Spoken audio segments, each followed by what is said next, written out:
All right. Hello, and welcome back to Real Seekers. I'm your host, Dale, the Real Seeker. And today we have a special treat. I'm back from my summer August vacation there for the podcast. And guess what? We're starting off with a bang. More Shroud stuff. I know my fans love learning about the Shroud of Turin. I just got an email the other day. So, yeah, today this is kind of a response. I had a couple fans that wanted us to do a review show of debate between Teddy and Hugh. So, we're going to be including some aspects, responses to some stuff in there. And we also had John Loken, who reached out and wanted to address a blog by Hugh Ferry about the Darcy memorandum and some of the historical stuff surrounding his ideas there. So that's what we're going to be answering the skeptics, is what we're doing today. And I'm joined by a couple guests. So to my right, we have Teddi Pappas. Hey, Teddy. Hello, how are you? I'm good. I'm good. And we also have returning as well, Jack Markwardt. Hey, Jack. Good morning, Dale. Awesome. So just so the audience knows, the game plan for this show is it's going to kind of be alternating. So we've got we're going to cover a historical topic with Jack. He's going to make his presentation, and we'll come in if we have questions and that sort of thing. Then we're going to turn to Teddy, who's going to address a scientific aspect related to paint or Hugh's hypothesis, stuff of that nature. Then we're going to go back to Jack for another historical topic, and then finally to Teddy with a scientific topic. So that's the plan for today. But yeah, I think what the thing I'll do right now is turn it straight over to Jack to give his first presentation on the historical evidence and the skeptical claim he wants to tackle there. Okay, Dale, I'm going to try to get into the slides that I have. Okay. See if I can do that, okay? Yep. Let's see if you remember the lesson I gave you yesterday. So. Yeah.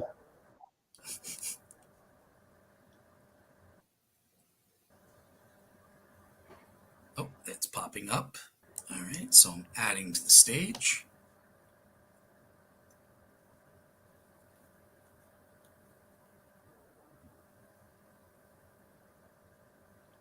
It's just loading. Okay, so we're seeing your screen. Just maximize your PowerPoint. So.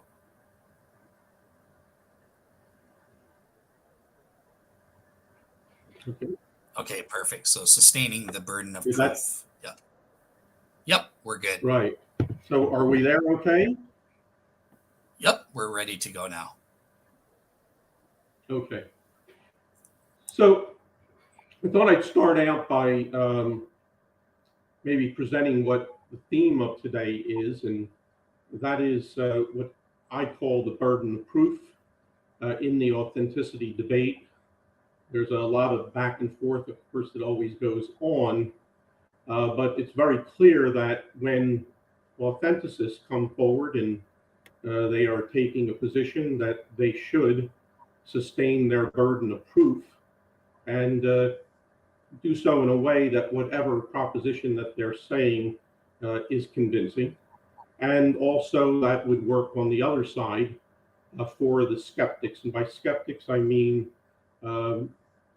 people who do not believe in the authenticity of the shroud. Sometimes they prefer to be called non-authenticists, but I don't want to be dealing with that term for the next 30 minutes, so I'm just going to call them skeptics. And this debate over the authenticity of the shroud, it's been going on in modern times since about the year 1900. And over the past 120 years, you have authenticists who are proffering evidence in support of their position. And for the most part, skeptics come back and they attempt to impeach those proofs that authenticists are making. They could, for example, simply say that the authenticists have not made out their case, and they could leave it at that. But what they do is they come in very often with a counter case.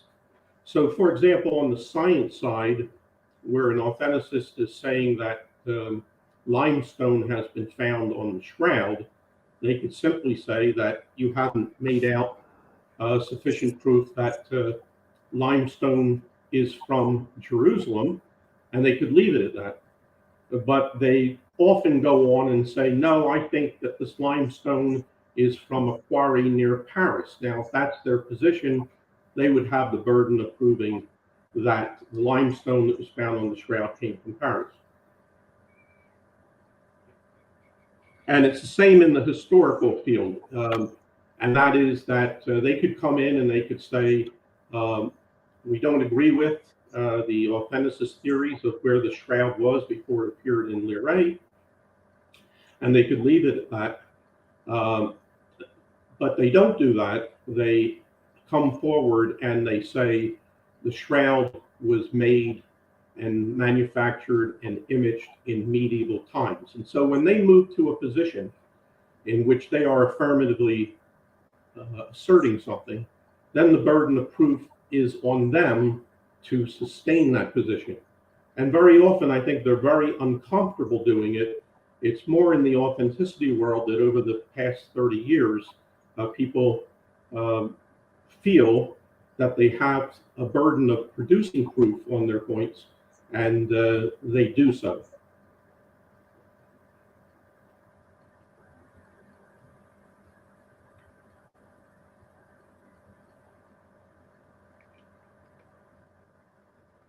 Okay. So the affirmative claim that I want to address now is the skeptical claim that the shroud is of medieval origin.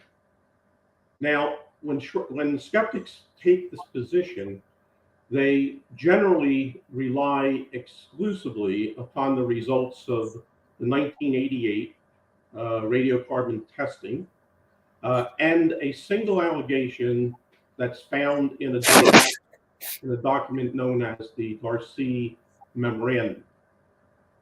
And what is often not realized is that when they take that position, they actually have cornered themselves into a responsibility of providing a history for the shroud from the date of whenever they claim that it has been manufactured to the date that the shroud appeared in Liray and was publicly exhibited there. And that's usually agreed that it's around 1355 or 1356. So the question that I would like to look at today is, what is the medieval history that's been provided by the skeptics for the Shroud of Turin? What is that history between the time that they say that the shroud was manufactured to the time that it appeared in Liray? Now, there are a couple of undisputed facts that I think we can go from. First of all, is that the shroud was publicly exhibited in Liray, village in France, in about 1355 or 1356. There may be a dispute as to whether it's 1355 or 1356, but it's in that period of time. The next undisputed fact is that Geoffrey de Charnay, who was a French knight, served as the lord of Liray until he died on September the 18th of 1356. And the third item is more of a view than maybe a fact, but I'll quote from Andrea Nicolati, who is a skeptic and a historian.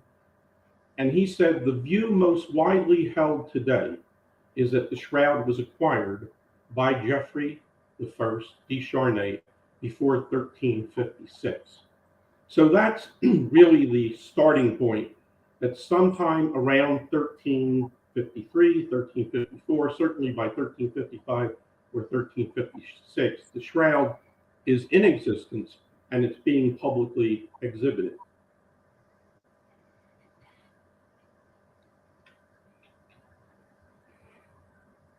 Now, authenticists ascribe a history to the Turin shroud before it appeared in Liray. And in general, because there's no time to do this, but just in general, authenticists say that it originated in Jerusalem, in Jesus' tomb, that it then moved from there to Antioch or to Edessa, that it ultimately came to Constantinople, that from Constantinople, it ended up in the hands of Geoffrey de Charnay, and for that reason, it went to Liray. So there is definitely an authenticist pre-Leary history. Now, there's evidence, and I wrote a book on this, and it's 300 pages long, and people could read it. It's called The Hidden History of the Torn Shroud. And so there's an entire panoply of facts, historical facts, which would back the proposition that the Shroud had a history for 1,300 plus years before it came to Liray. But I'll just mention a few things, and that is that between 540 and 650, there is a lot of pantocrator art. This is the art in which Jesus, for the first time, is portrayed in a manner very similar to the manner of the image on the shroud. In 554, the people are talking about an image not made by human hands, a Quem Quaeritis image. In 958, an emperor of Constantinople recites to his troops in a letter that there is a relic of a shroud, of Jesus' shroud, in the collection, the relic collection of Constantinople. In 988, there is a text called the Latin Sermon.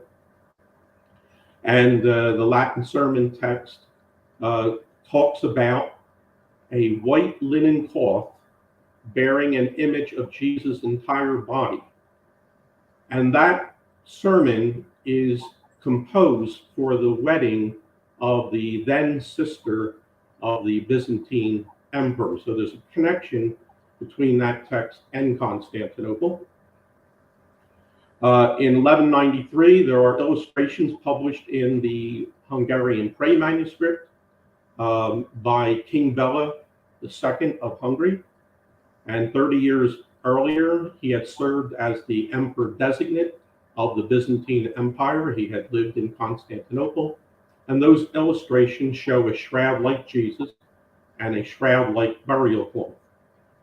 Between 1150 and 1200, there are numerous references to there being a relic, a Sindon relic, in the collection of the emperors in Constantinople.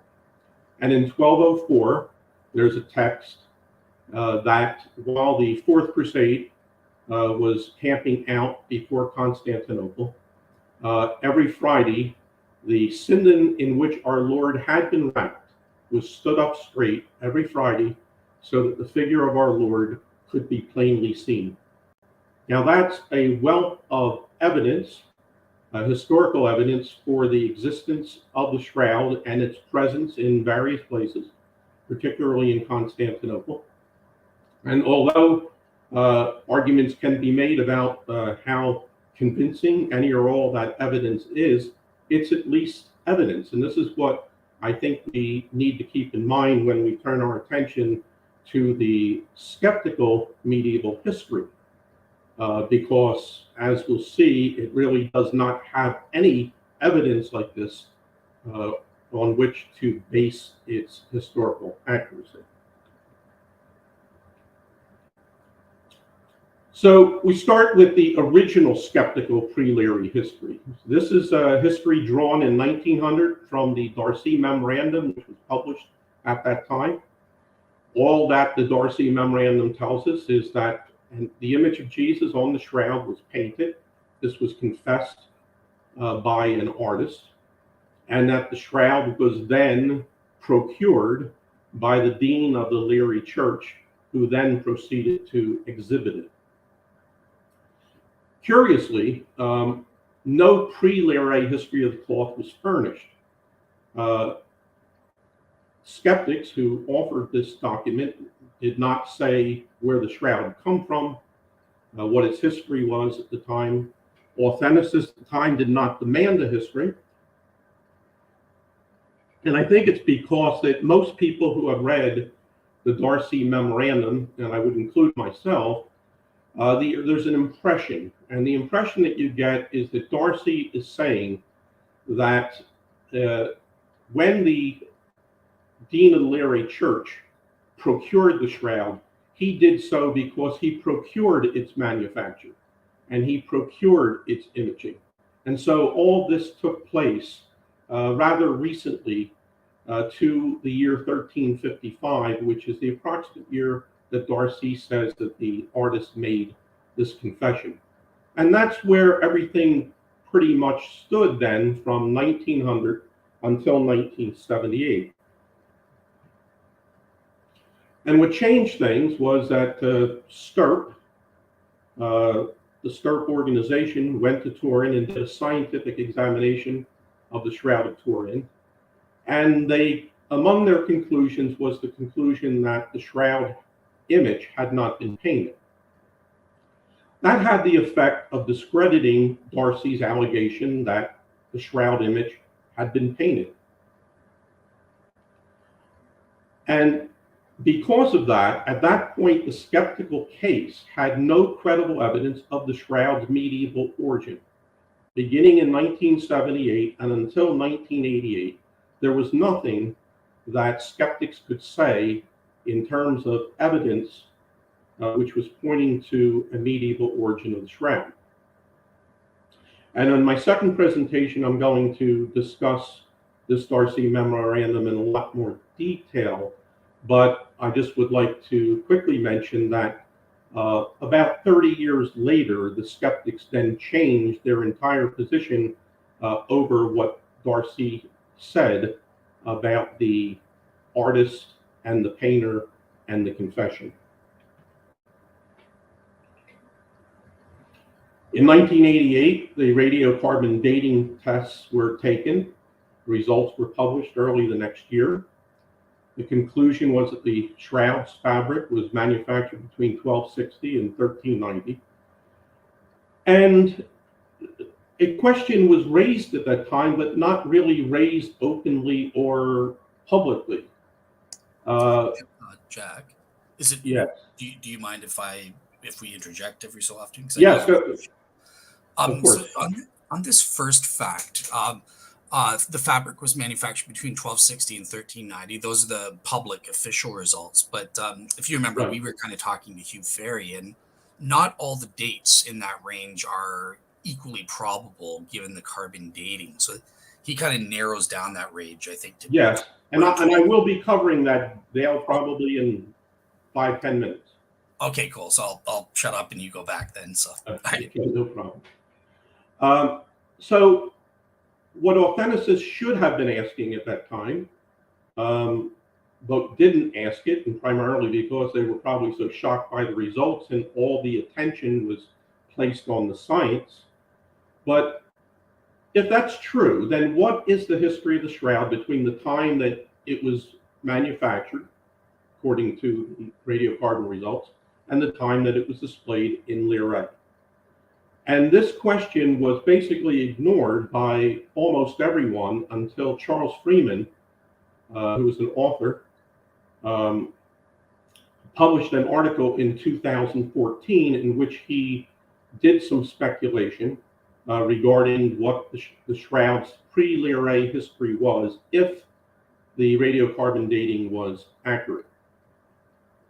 And so that question has remained open, and as far as I know, and I would certainly invite either you, Dale, or Teddy, or any of the viewers, as far as I can tell, the only three skeptics who have really gotten into this topic since the radiocarbon dating, and this all comes after 2014, is Charles Freeman and Andrea Nicolati, the historian, and Hugh Ferry. So Charles Freeman, he's an author of books, particularly on relics. When I quote from him, it'll be from this article he wrote in History Today in November of 2014. Freeman believes that the Shroud is medieval per the carbon dating. He quotes that. He really never gives an opinion on the Darcy memorandum, one way or the other. It doesn't form a basis of anything he says. The next skeptic is Andrea Nicolati.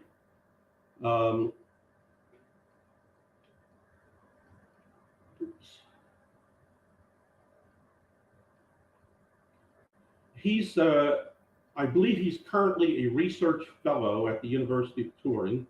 He's an academic historian. He's written many books and articles on the Shroud.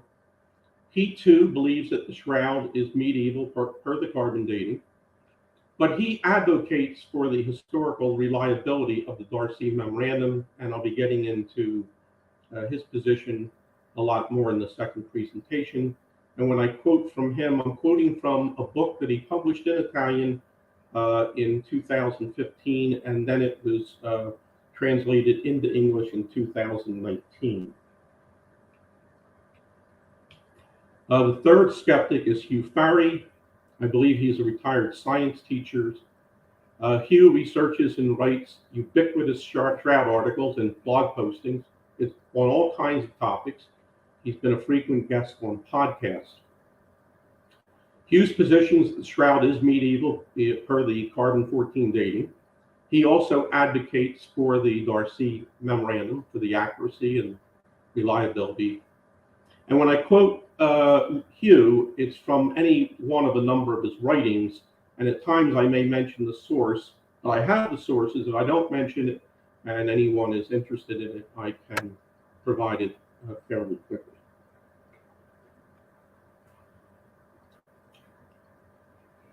So before I get into their positions, this will bring me to the question that Dale asked. And it's really kind of an observation about Darcy's allegation regarding an artist having confessed that he painted the image, and an observation about the historical conditions that existed in the 14th century. So Darcy says that about 34 years ago, which you can date to about 1355, an artist came forward in an investigation and said that he had painted the torn Shroud image. So this is some information on longevity in the 14th century. This comes from the BBC. I'll just quote it directly. It says, if a man got to the age of 21 and didn't die by accident, violence, or poison, he could be expected to live almost as long as men today. And from the year 1200 to the year 1745, 21-year-olds would reach an average age of anywhere between 62 and 70, except for the time we're talking about, the 14th century, when the bubonic plague cut life expectancy to a paltry 45. So that's the information about longevity in the 14th century. And here's this is in reference to the question that Dale asked. If you take a look at the C14 dating range of manufacture, 1260 to 1290s, there are ranges within that range which make manufacture either impossible or unlikely or at least difficult. So let's take a skeptic who is advancing not only the accuracy of the C14 dating, but also the accuracy of the Darcy allegation. Let's say that, for example, the artist who was responsible for creating the Shroud image did so in the year 1290. Now, how old would that artist have to be? Obviously, it's someone of some exceptional skill, but let's just use the age of 30 years. I would think that having that skill, the artist would have to be 30. So he would have been born in the year 1260. And if he was alive to confess that he had created this image in 1355, as Darcy claimed, he would be older than 95 years old. He'd be 95 or older. For example, if he was 40 years old when he created the image, he would be 105 and right on up. So if he was a real master and by this time he was 50, 60 years old, he would have been in the range of 120 or 130 years. Very unlikely that he would be alive. Same way, if you move the dates to 1291 to 1310, that artist would be 75 years or older in 1355. And remember, the longevity for that time for a man in the 14th century, if he survives the bubonic plague, is about 75 years. So it's just kind of an unlikely period of time. Now, Hugh Farey has actually, and I'll deal with this in more detail shortly, but he's actually done a study of the carbon-14 dating information test results. And he says that data precludes the shroud being manufactured from 1320 to 1350. So you have to eliminate those years if that's true. And if, as the skeptics are doing, they're accepting the validity of the carbon-14 data. Then there are other problematic things that have nothing to do with living a natural life, but from 1337 to 1356, France was engaged in the 100 Years' War. There were a lot of military casualties and casualties that were also occurring because of wars being fought in and around cities and that sort of thing. Then you had the Black Death. Now let me go back for a moment here. From 13 to 15 to 1370, you had something called the Great Famine. And that was rampant in Europe, including France, for those years, and there were many deaths during that period of time. Then you had the 100 Years' War, and then from 1348 to 1351 in France and in Germany, and I mention Germany because some of the skeptics believe the shroud was manufactured in Germany. You had the Black Death. And they had casualties in various places of anywhere from around 30% to 50%, even up to 60% at that time. So it was not a good time, really, for taking the time to manufacture a relic, create an image on a relic. And in addition, whoever the artist was, if there was an artist, it created danger for him, or an even greater unlikelihood for the artist to have survived to 1355. And of course, the years of 1357 to 1390, they are historically precluded because the shroud's been exhibited in 1355 or 1356. If you take out all those years where it's problematic for the shroud's manufacture, you're left with 1311 to 1314, that's a period of about 3 years. If you eliminate, if you believe Darcy's allegation that the artist was still alive in 1355, or 1318 to 1319. Now, if you don't accept Darcy's allegation, and quite frankly, I'm somewhat surprised that the skeptics are still trying to push the Darcy memorandum, then it would be possible for the shroud to be manufactured between 1260 and 1319 because the age factor of the artist would not be in play. And so those are just a couple of general observations.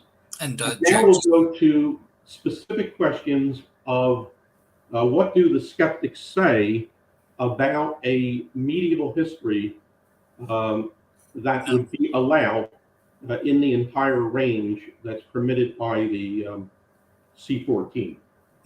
Jack, just to come in before you move on to this slide, with the next slide, because I think that'll be new to a lot of the listeners, that even the Shroud skeptics like Hugh Farey on the carbon-14 data, there are reasons to rule out certain dates as being unlikely.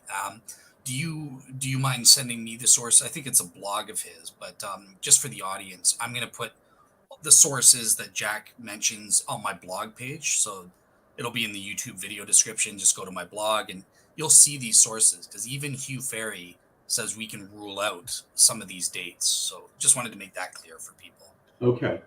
Yeah, and I think when I get to what Hugh specifically says shortly, I'll have the citation for you on that. Awesome. So, obviously, if the Shroud has a history, there are questions that are raised: when, where, by whom, how, why. And so the question is have skeptics answered these questions satisfactorily? Because if they have not, then they have not provided a satisfactory pre-Lyrae history for the Shroud. So when was the Shroud manufactured, and when was its image created? Freeman provides no date for manufacture. He does make an observation that beginning in the 14th century, Jesus' blood and the overall flagellation, the whipping of Jesus, in art, that those developments took place in the 14th century. And since he says that the Shroud was a piece of art that was made pursuant to those developments, it would seem that he places manufacture in the 14th century, so from the year 1301 to 1355. Nicolati, after saying that he's performed what he calls a synthesis of historical and technological evidence, he then initially says that the Shroud was manufactured between the turn of the 12th century and the middle of the 14th century at the latest. So he would use technological and historical data to actually date the Shroud earlier than the carbon dating. But he ends up saying that, and he does this on the basis of the carbon dating, he ends up saying the fabric was recent in 1354. So again, I think he is reading the Darcy allegation as meaning that it was procured by the dean rather close to the time that they then exhibited. Now this is where we get to Hugh Ferry. He actually performed a calibration curve of years. And in this curve, he showed the relative proportions of radiocarbon, which was present in the 12 Shroud samples, which were tested in 1988. And he comes to two conclusions from a review of the data. Number one, he says, a more sensible estimate of the radiocarbon findings would be a manufacture between 1210 and 1320. So he has predated the 1260 radiocarbon dating, and he has shortened the end date for the radiocarbon dating to 1320. He then becomes a little bit more specific than that, and he says the intervening years of 1320 to 1350 cannot be included. So he eliminates those years. This is in an article called Radiocarbon, Raw Data to Calendar Dates, Calibration Explained. It is on his Medieval Shroud 3 blog, which can be found on Academia, and these findings are on page 98, published in 2019. And then Hugh has appeared on various podcasts, and he has stated there that when he assembles all this data, he believes that the Shroud was probably created around 1290. So with that sort of estimation, again, how old was the artist responsible for the image, and how could that artist then be 95 years old or older in 1355 when Darcy says he confessed to creating the image? And Hugh supports the Darcy memorandum. Where was the Shroud manufactured? Freeman only makes an observation that because in the 1988 radiocarbon dating samples they found cotton along with linen, he suggests that the shroud was manufactured in a place like Ulm or Augsburg in Germany. And because those were places that manufactured things called fustians. They are cloths in which linen and cotton threads are woven together. Nicolati simply says it's impossible to know whether the shroud was produced in Leray or somewhere else. I don't know why he would say that, because there were no manufacturing plants in Leray. And he then says, Troyes was very well known for its fabrics. Well, so were a lot of other places. And the difficulty there is if the shroud was manufactured in Troyes, you would certainly conclude that the locals would have known about that fact. And therefore, when the shroud was presented in Leray as authentic, they would know that to be false. So I think that's a false lead.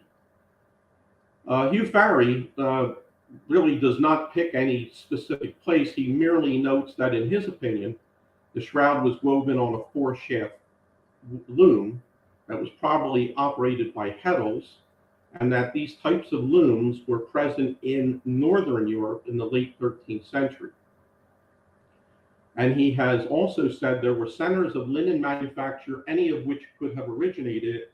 But again, it's a broad statement. He doesn't say where these centers of linen manufacture were that could have originated a cloth having the weave of the shroud torn. If you're going to take this position, you would like to get a lot more detail than something general like that.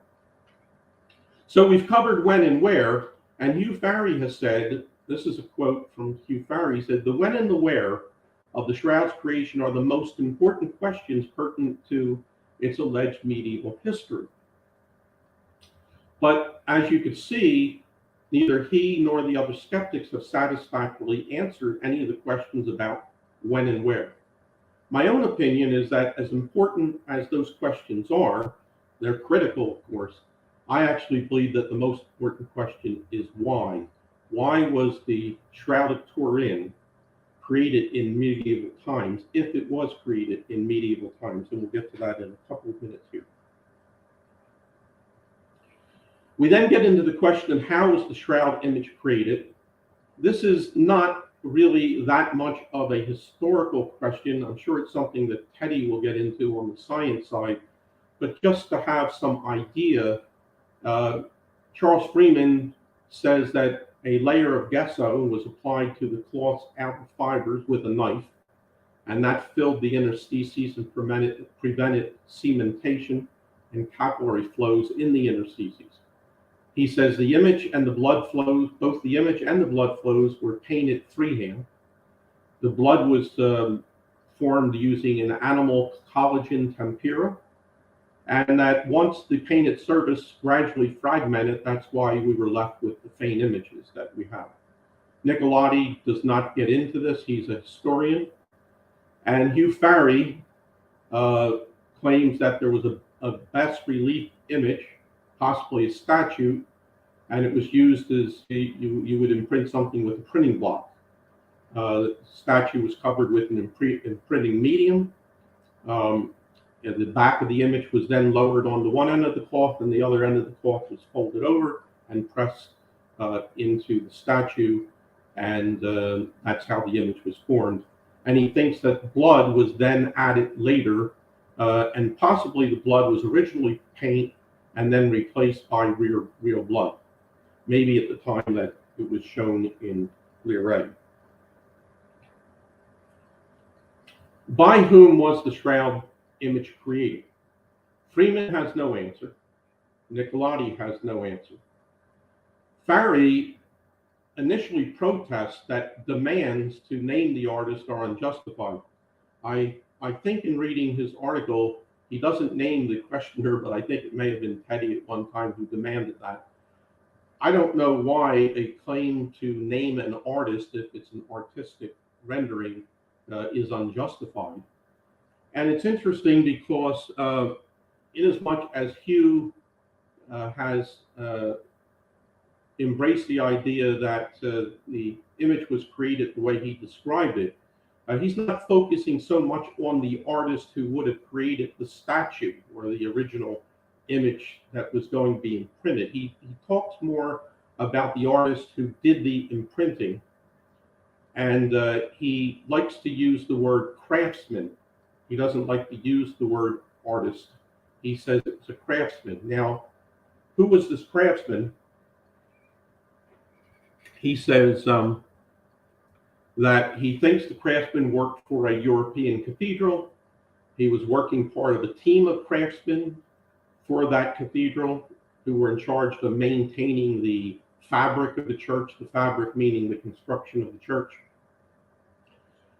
And that the very existence of the shroud implies that his work was accepted by whoever hired him. So he really does not provide a specific identity. It's very general. Now we get to the question I think is the most important, and that is, why were the shroud and the shroud image created? If they were created in medieval times, then what was the motivation for creating them in medieval times? Now, Nicolati, he just goes along with the Darcy memorandum, and the impression you get from that is that the shroud and the image were created so that it could be used to attract pilgrims at the Leray Church, and the dean could make money from that. That's his why, as best I can determine. Freeman and Farry, however, have adopted a hypothesis, put forward a hypothesis, and that is that the shroud was created so it could be used as a liturgical prop at something called a Quem Quaeritis ceremony. Freeman does not indicate how that comes about, but Farry indicates that he believes that the procurer of the shroud was a large monastery, a large church, or a cathedral, and it was made for display then at a large abbey or a large cathedral. However, when he's been questioned on that, he has admitted that he has no idea what abbey or cathedral. So it's a concept, but there is no history, there are no facts, there are no evidence that would take you any further than the concept. What was the history of the Quem Quaeritis ceremony? They've been around since the 10th century. They originally staged in monasteries, but then they moved on to churches. They were only held on Easter Sunday mornings. I think Hughes indicated also on Corpus Christi. I haven't come across that. But it was a reenactment of the visit of the three Marys to the tomb on the third day. The tomb was originally staged on the altar. It was later, in some churches, moved to a recess, which was made within the church wall. And where does the shroud figure? When the scene opens, the shroud is lying, a linen cloth representing the shroud is lying in the tomb next to an angel. There's a dialogue and a staging of the ceremony.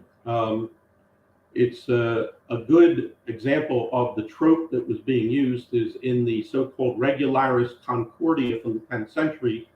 The three Marys get to the tomb. The angel is seated on the sepulchre wearing a white robe, and he asks, Quem Quaeritis, meaning, whom do you seek? They reply, Christ. The angel replies, he is not here. The angel rises, shows them the linen, which is now empty, where Christ's body had been. The three Marys then take the linen, the three of them together, they hold it up, fully extended to show, at that time it was the clergy, but ultimately the congregation, that the Lord has risen. And then they lay the linen on the altar. In about the 12th century, they expanded the drama somewhat because now Peter and John get involved, and they go into the tomb, and when they come out of the tomb, they bring the burial cloths out of the tomb, including the shroud, and they hold them up and display them to the congregation. So what is the Quem Quaeritis skeptical hypothesis? The hypothesis is that in the late 13th or early 14th century, a large monastery church or cathedral commissioned the manufacturing and image of the shroud as a stage prop for its use at these annual once-a-year Quem Quaeritis ceremonies, and that the shroud was employed for that purpose for some extended period of years. It would have to be from the time it was made for that purpose until it was transferred to Jeffrey T. Charnay and was taken to Leary. So, for example, if Ufari was correct and it was manufactured about 1290, it would be for a period of about 65 years that it would be used once a year at these Quem Quaeritis ceremonies. And the hypothesis then says, well, perhaps the blood flows were not on the original Quem Quaeritis prop. They might have been added later, maybe at the time it was taken to Leary. But that's basically their explanation for the why the shroud was manufactured.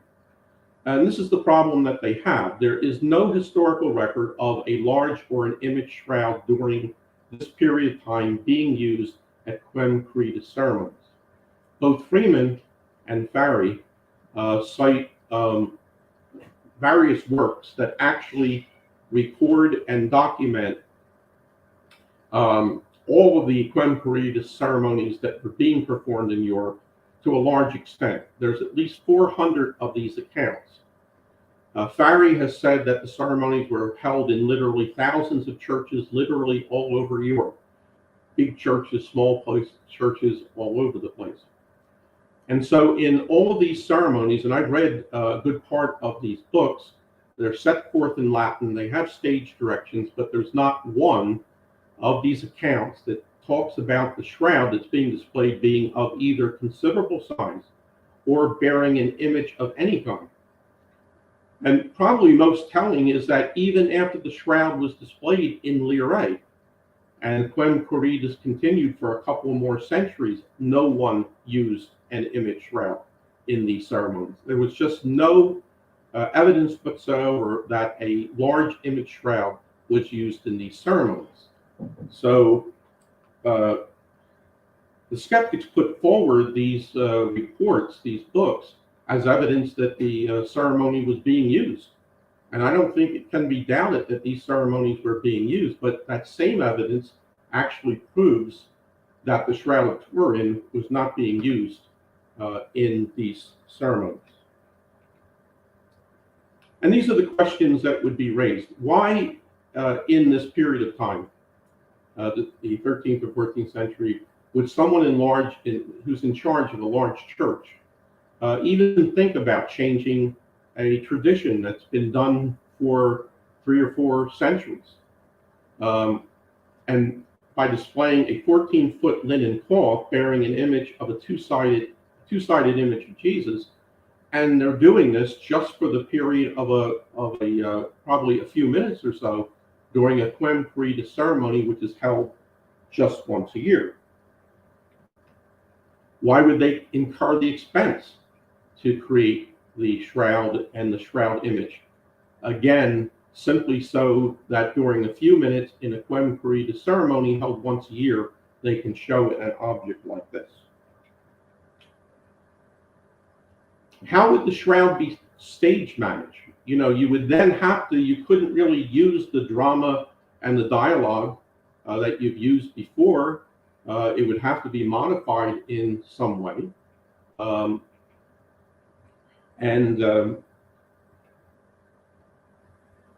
You would have a situation in which in the first part of the drama where the angel sometimes lifts the shroud, he would have to lift the shroud himself. The 3 Marys would have to not only lift the shroud themselves, they would have to fully extend it for the viewing of the congregation. And in the 12th century, beginning in the 12th century, Peter and John would have to carry the shroud out of the tomb and again display it for the viewing of the congregation.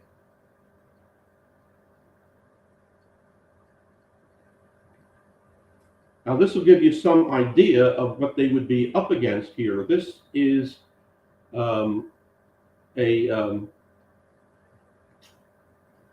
engraving by Antonio Tempesta when the shroud was exhibited in 1613. And I can count 7 churchmen holding up the shroud. And it appears there may be two more around the corners or at the corners. And so you're dealing with 7 to 9 men necessary to hold up the shroud so that it can be seen. How are you going to stage that in a Quem Quaeritis ceremony in which the characters consist of an angel in one hand, 3 Marys in another hand, and Peter and John on the third hand? I think it would be almost impossible to stage. And as I've indicated before, according to the records, no one even attempted to do this. Now, if the shroud was exhibited at Quem Quaeritis ceremonies for a period of 60-some years, why did the shroud not become widely known before it was ever exhibited in Leray? And then how would it, having been exhibited in Quem Quaeritis ceremonies, how would the shroud not have become so widely known that it would have become imitated in other monasteries, in other churches, and in cathedrals, and at least to the extent that once it was being represented to be an original relic, an actual authentic relic, why would it not be known by the general population, and certainly the church, people in the church, that this is simply a prop that was used in Quem Quaeritis ceremonies for a number of years?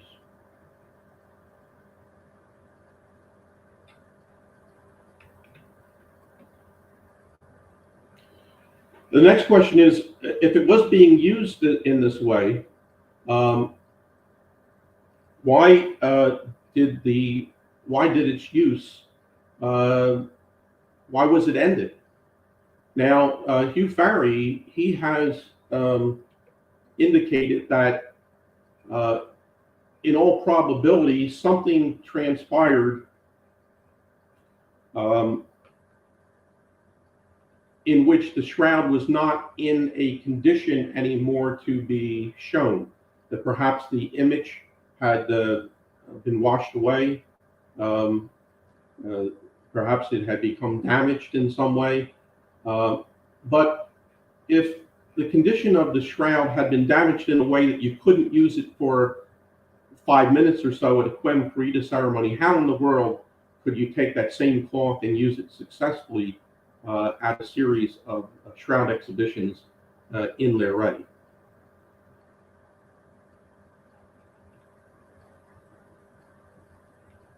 And why send the shroud to Leray when you are done with it? It's a tiny and obscure fief.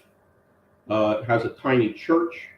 Hugh Farry is the only one that tries to address that question, and he simply says that it was given to someone like Geoffrey de Charnay or the Dean of Leary, and both of them would have known that it had been previously used in Quem Quaeritis ceremonies.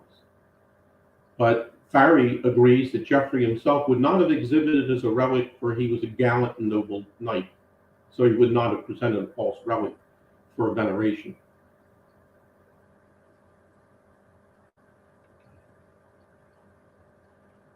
Then the question becomes, the donor, whoever the bishop or churchman was who gave it to Geoffrey de Charnay or the dean, why did they remain silent while the cloth was being exhibited as a genuine relic?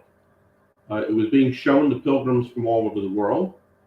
It was, according to the skeptics, deceitfully being represented as a true relic. This would have violated Canon 62 of the Fourth Lateran Council, which would have prohibited the exhibitions of new relics without the Pope's consent. And according to Darcy, it was being used during these exhibitions to perform fake cures.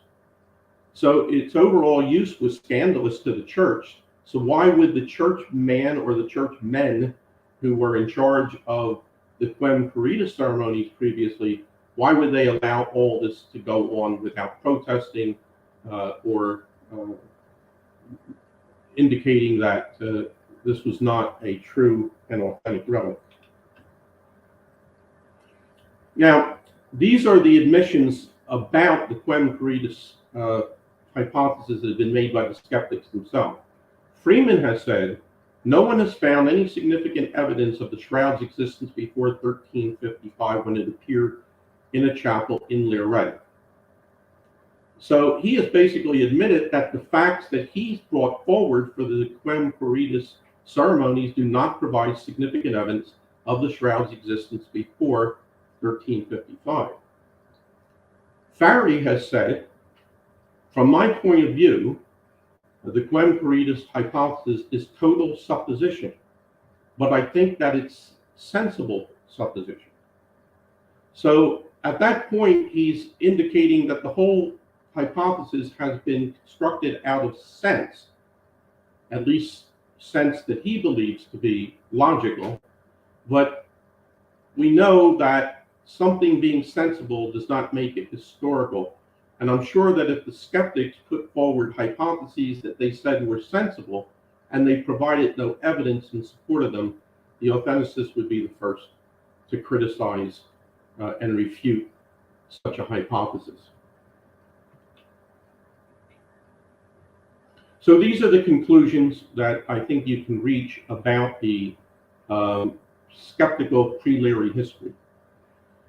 It fails to provide the when, where, how, by whom, and why of the cloth's alleged medieval manufacturing and imaging.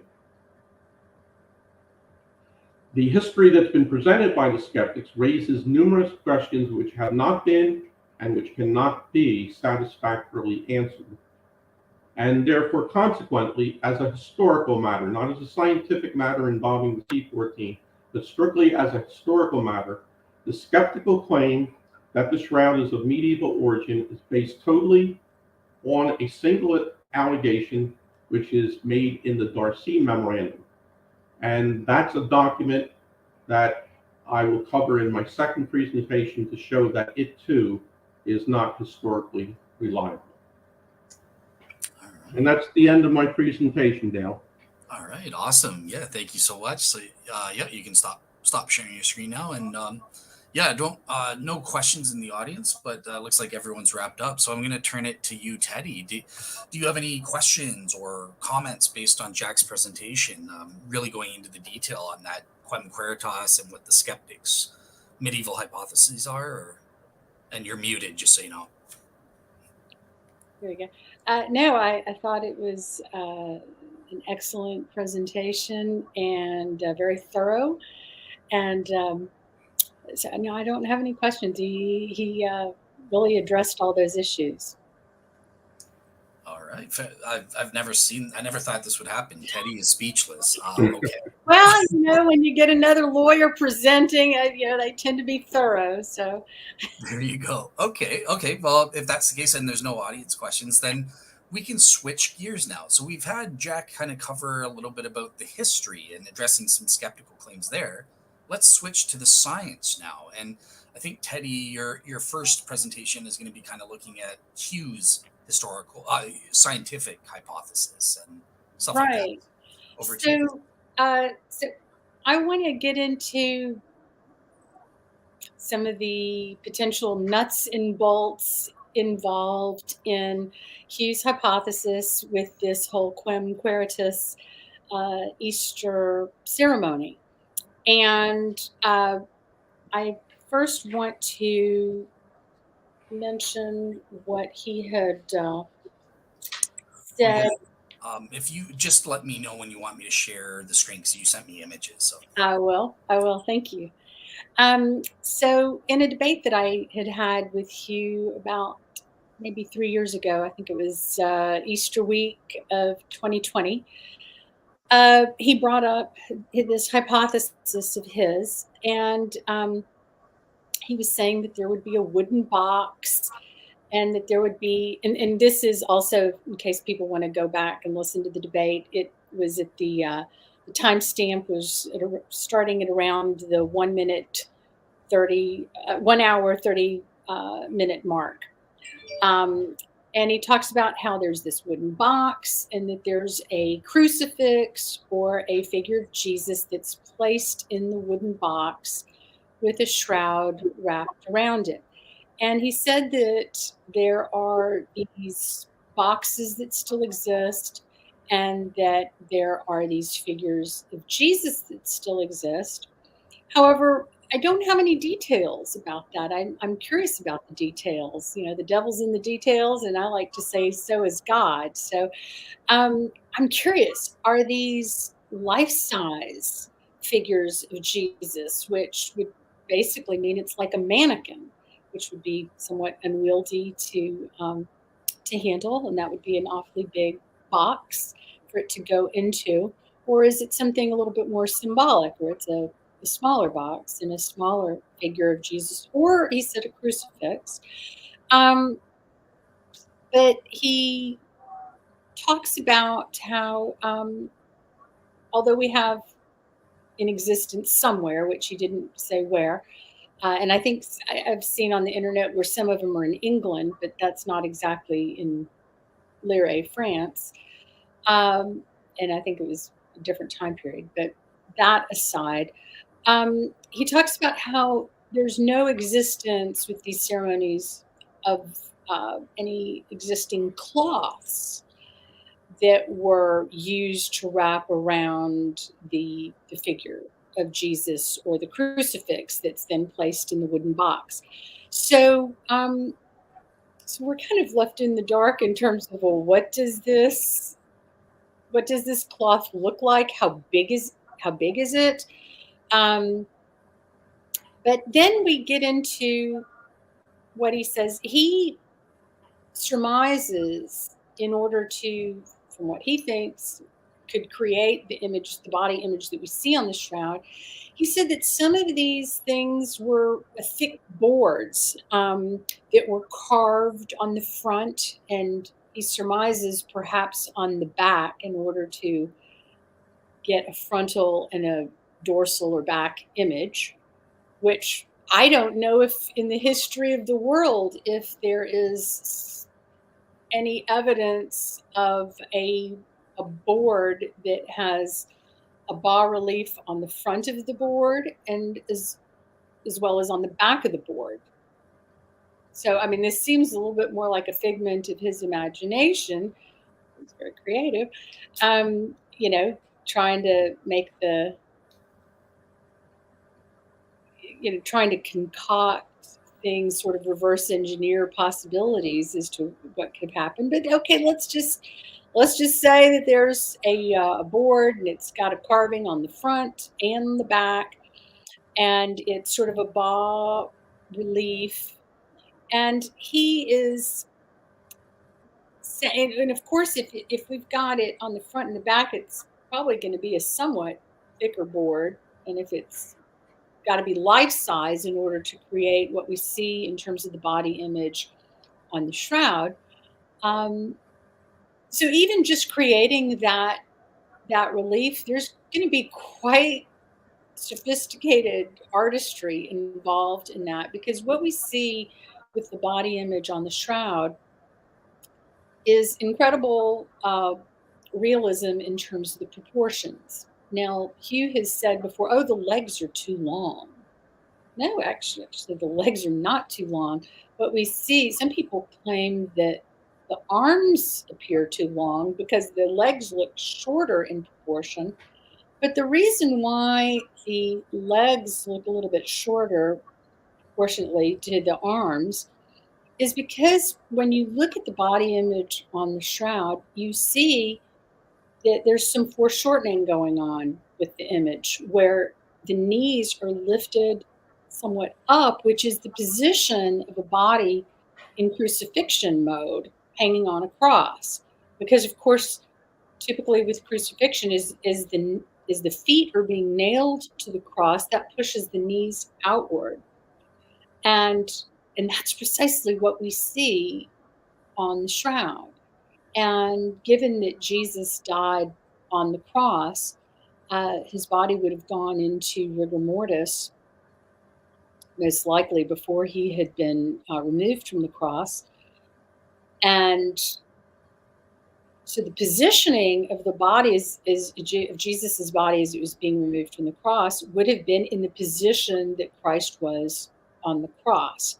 And of course, the arms would have been extended out. And with the arms being extended out, those reflect the way that the blood would drip from the nail holes in the hands that we see on the, well, we only see one nail hole on the shroud. The other one is covered up by the hand. But what we see is the way, the directionality of the way the blood is on the arms. That is actually in a position of an arms being held up, as in nailed to the cross. But of course, what we see on the shroud is we don't see arms extended out, because when they were burying Christ, they broke the rigor mortis. You can massage the body to break rigor mortis. And they carefully crossed the hands and covering them to protect his modesty. And so then there's the issue, and I'll get to the bloodstains in a little bit, but let me just touch upon this issue right now. Can I, do you mind if I interject, or do you want to just go full on with your presentation? No, go ahead. So just a quick question about the rigor mortis, because I know that you've done a lot of research into that, and some Shroud skeptics have kind of said, oh, well, it's ridiculous. The body wouldn't still be in rigor mortis 3 days later to when the resurrection supposedly happened and encoded the images. So did you want to just maybe give a brief kind of response to that skeptical claim? Yes. A very brief response is, if you do better research, you will find that rigor mortis can extend beyond 3 days. And there's a lot that goes into rigor mortis in terms of how quickly the onset is and how quickly it lasts, whether it can, if it's broken, whether there can be additional stiffening afterwards. So rigor mortis is a very complicated subject, because there's so many factors that can affect it.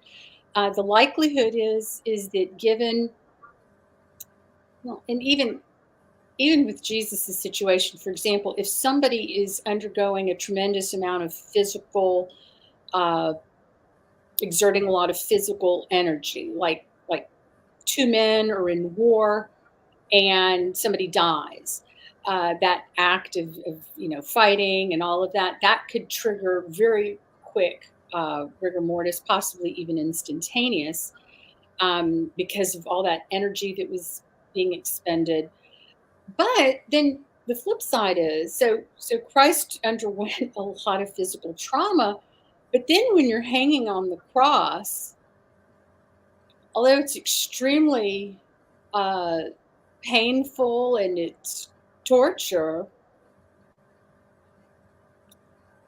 I don't know how much energy you're actually expending in terms of somebody at war.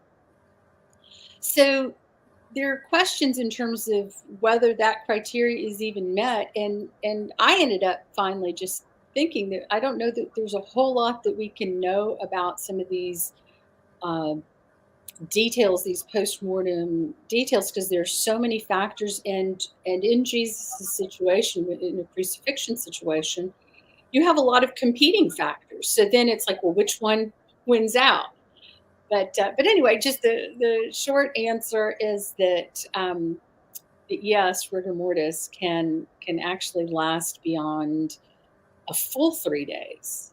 I mean, because of course, if we think of a day in terms of 24 hours, Jesus didn't rise after 3 24-hour periods.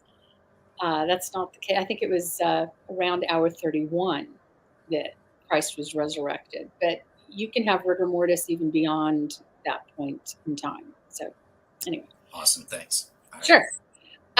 So back to the blood stains on the arms. So we've got a situation to where when we look at the Shroud of Turin, the bloodstains match up with arms being upheld in the position of crucifixion. Yet, when we see the position of the body, the arms are folded over. Rigor mortis has been broken, and the arms are folded over the body.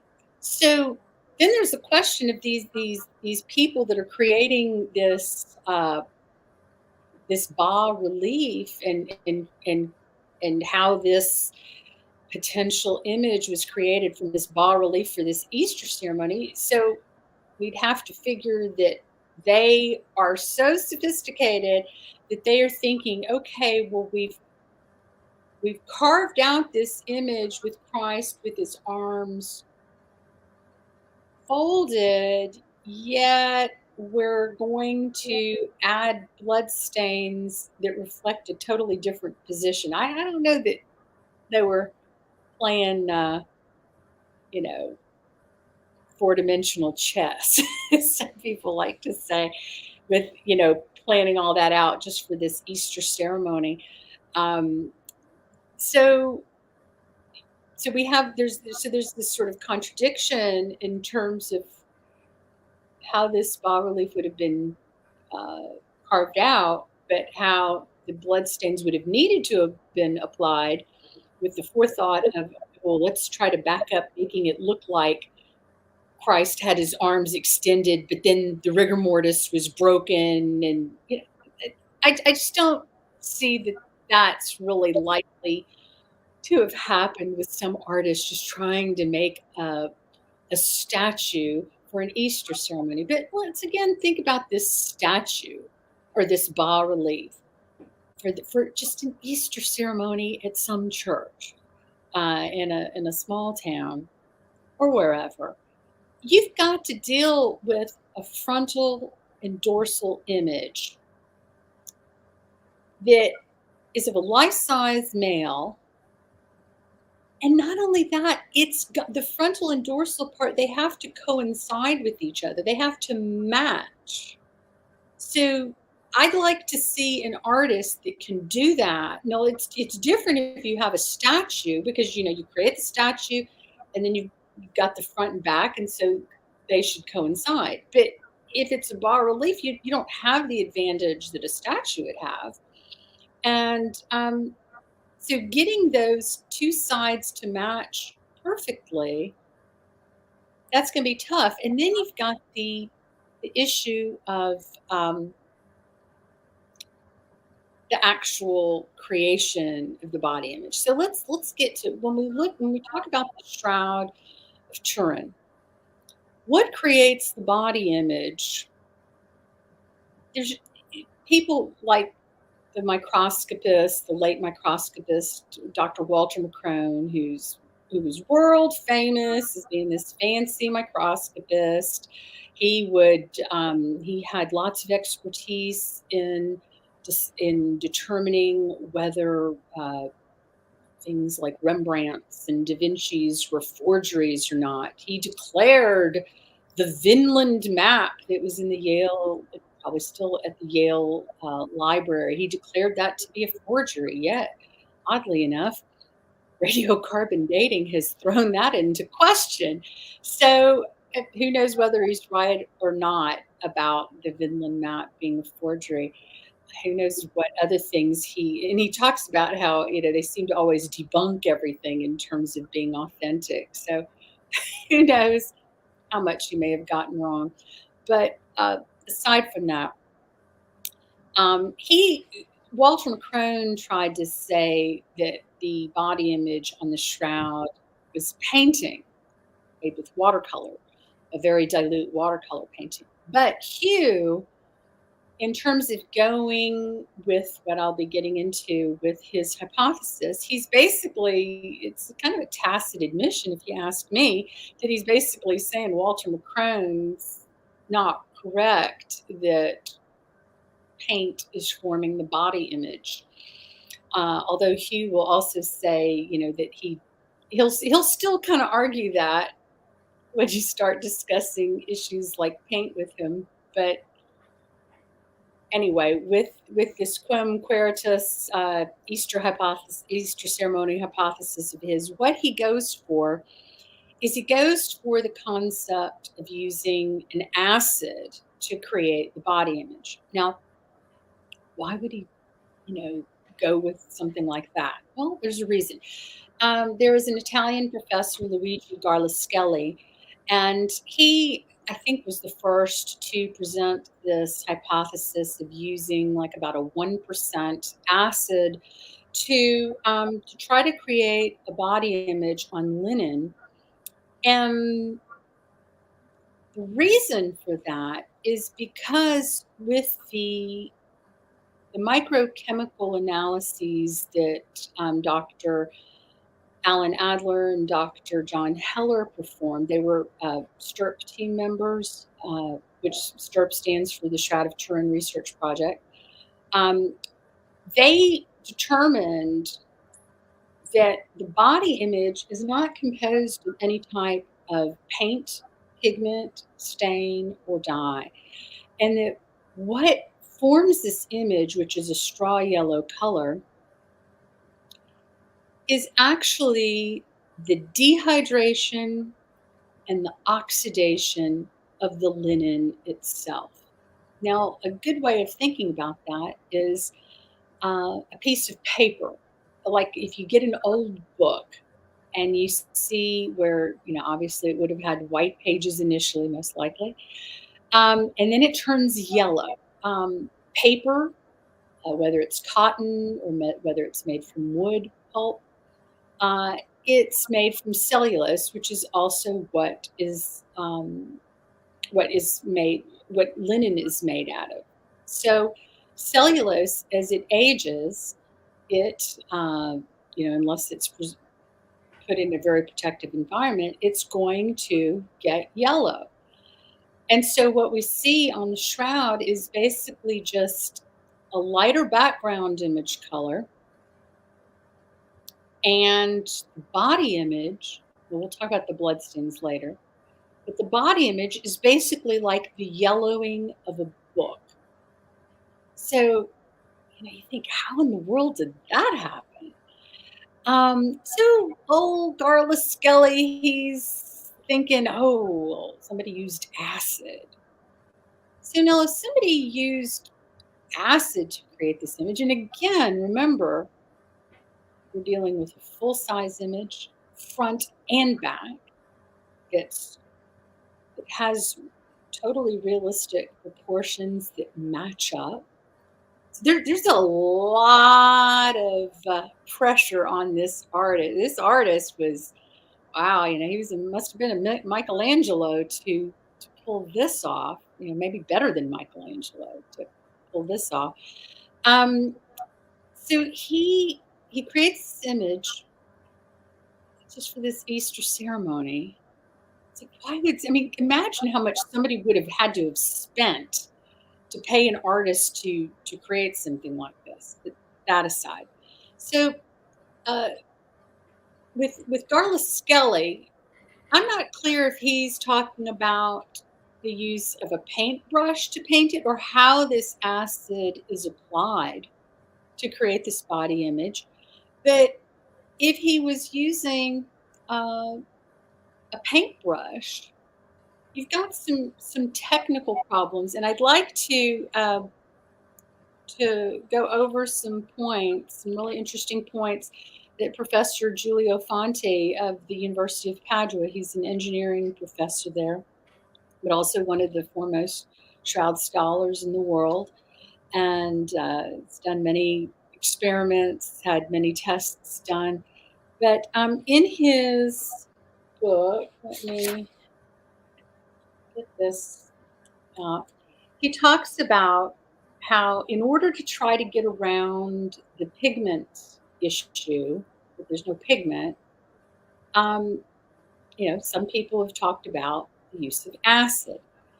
And he points out, which is something that Doctors Heller and Adler of the STIRP team said, each linen thread on the shroud. So you have one piece of thread, but that one piece of thread is not just one solid piece of cellulose or thread. No, it's comprised of about approximately 200 microfibers that are all twisted together as the thread is being hand spun, because the evidence is, because of the irregularities in the thread, the evidence is that the thread that made the shroud was hand spun. And so you've got these irregularities, but each one has about 200 microfibers. But now, when Heller and Adler examined the thread, and because the body image, as I said, is straw yellow, what they saw was this incredible superficiality to the body image. The body image only goes anywhere from 1, sometimes 2 microfibers deep in something that has roughly 200. So that's incredibly superficial, the image. And it can actually even be flaked off.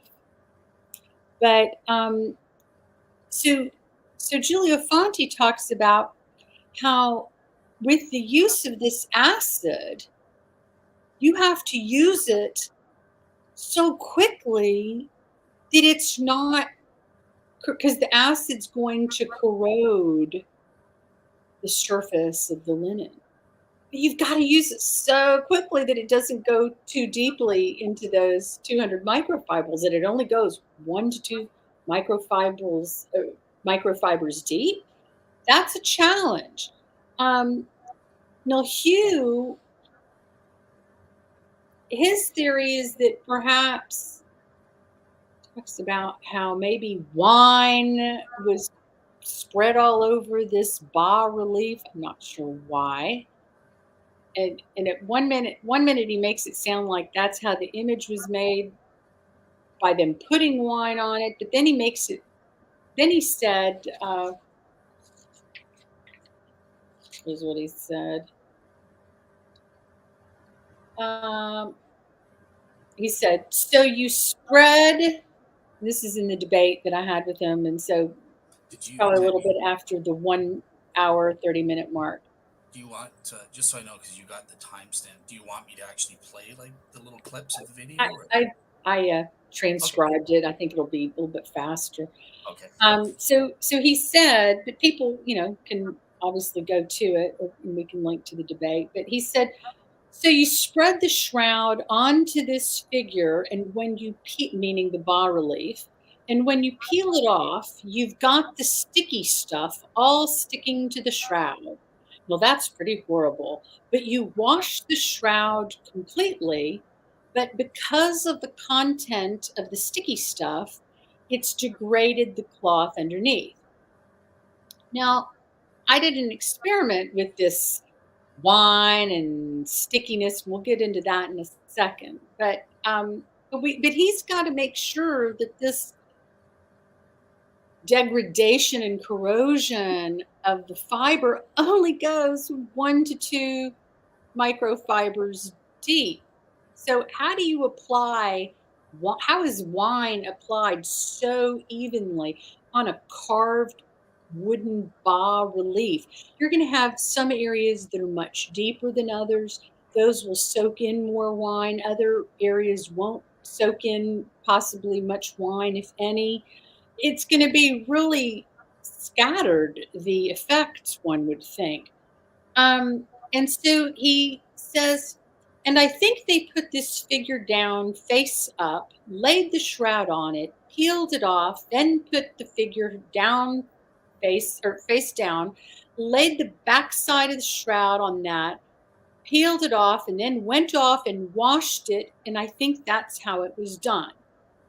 Now, that's also going to take some really good washing by probably quite a few women to make sure that, we know red wine And this acid would need to have color to it, wouldn't it? Because how are you going to likely do this with, I mean, first of all, what would be used in church is likely to be red wine to simulate the blood and to be, if you're Catholic or Greek Orthodox like I am, where it transforms into the blood of Christ during Holy Communion. But so it was likely red wine, and so people could see what's going on and to see staining. But let's just say, okay, even if it's white wine, white wine has particles just like red wine does. And you don't really see it so much under the microscope when it's liquid, as I found out. Because at first I was like, huh, where are all the sediments? But once it dries, then you see a bunch of sediments. So these people washing this 14-foot cloth, and let me tell you, I have a life-size copy of the Shroud. You think you know what 14 feet is? Get a tape measure, pull it out, and even then, it's something else just to behold this huge cloth right in front of you to see, like not just a picture of it and somebody standing by a picture of it, to actually be in front. It is massive and it's very unwieldy to handle because it's so incredibly long. But so somebody had to wash this, which again, front and back image so well that we do not see sediment from the red or white wine. And so that's a pretty impressive washing by these ladies, because I'm sure the men wouldn't have been doing it. But anyway, so and so but then he says, and and all I have to do is figure out the chemical was that it was mixed with, and I'm going for wine at the moment because in one of the medieval liturgical descriptions of what happened on Good Friday was that they took their image down and they washed it in wine. Now, when he says the image down, it's not totally clear to me if he means the bas relief or the crucifix, or if he means the cloth that already has an image that has potentially. Yeah, because Jack contradicted that. He said there was no mention of the image on the cloth. So Right. So yeah, I don't know what Hugh's getting at with that. But then what's odd is he says that the image is then washed in wine. So if it's washed in wine, how do you then get the body image? Because then you don't have the background image as contrast in order to have the body image. So that doesn't make any sense to me.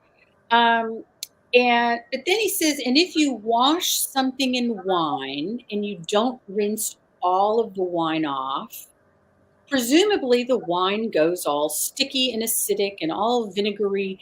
And if you put something on that with any luck, that will make a mark on the shroud, on the cloth. So that doesn't make any sense to me whatsoever, because that's just saying that there's residue from an incomplete rinsing that is somehow going to be stuck in some crevices. But we see with the body image far more than just little crevices from a potential hypothesized bas relief.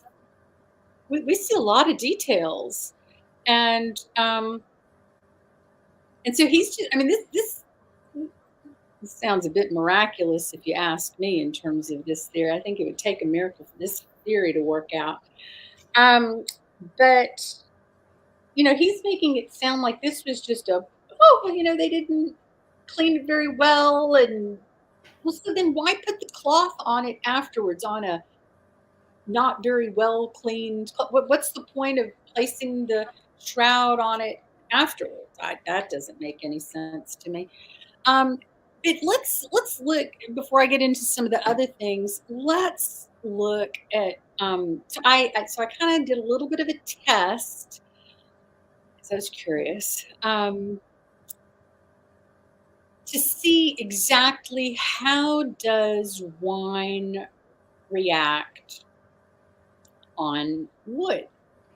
And so I get an olive wood spoon that I use for cooking, and I got some red wine.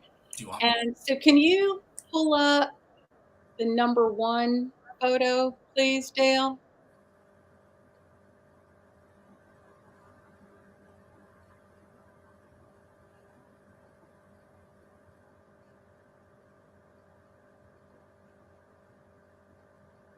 All right. So, and I think somehow it's missing the time with those images that are in the way. I think it was like 8 o'clock. I thought I had it on there. But so it was around 8 o'clock that I started the experiment. So that's just a little drop of wine on olive wood. So if you could go to the next one, please.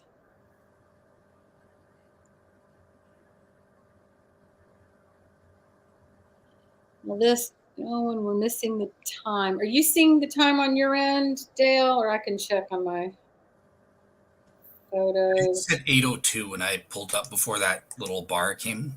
8:02 for this photo. And did you see what time it said for the The other other one? one was something like 5 o'clock or something, I think. Oh yeah, 5:41. So the first image was at 5:41 p.m. Thursday night, this past Thursday. The second one is 8:02 p.m. And you can see, I tried to get the light to shine on it so you could see it's starting to dry up a little bit. But you can see how long it's taking. So now if we can move to the third picture, please. All right. Number 3. I was trying to accomplish this whole sticky tackiness that Hugh is claiming. This is 10:47. 10:47. Because one of the challenges that exists to replicating the shroud, to meeting the criteria, is that there needs to be a lack of what we call capillarity in the body image. Now, what is capillarity? Think about a napkin, just a paper napkin that you would use, or a filter, like a coffee filter. And if you were to drop a little bit of dye or ink on it, that dye or ink is going to start spreading throughout either the coffee filter or the napkin. It's moving throughout it. Okay, like if you had a string, and if you placed a string in a glass full of colored liquid, a cloth string, the liquid is going to start going up the string. It's going to start absorbing into the liquid. That's what happens with capillarity. And we see that, when you have liquids with something like cotton or linen or other types of fibers and substances, where they will absorb the liquid.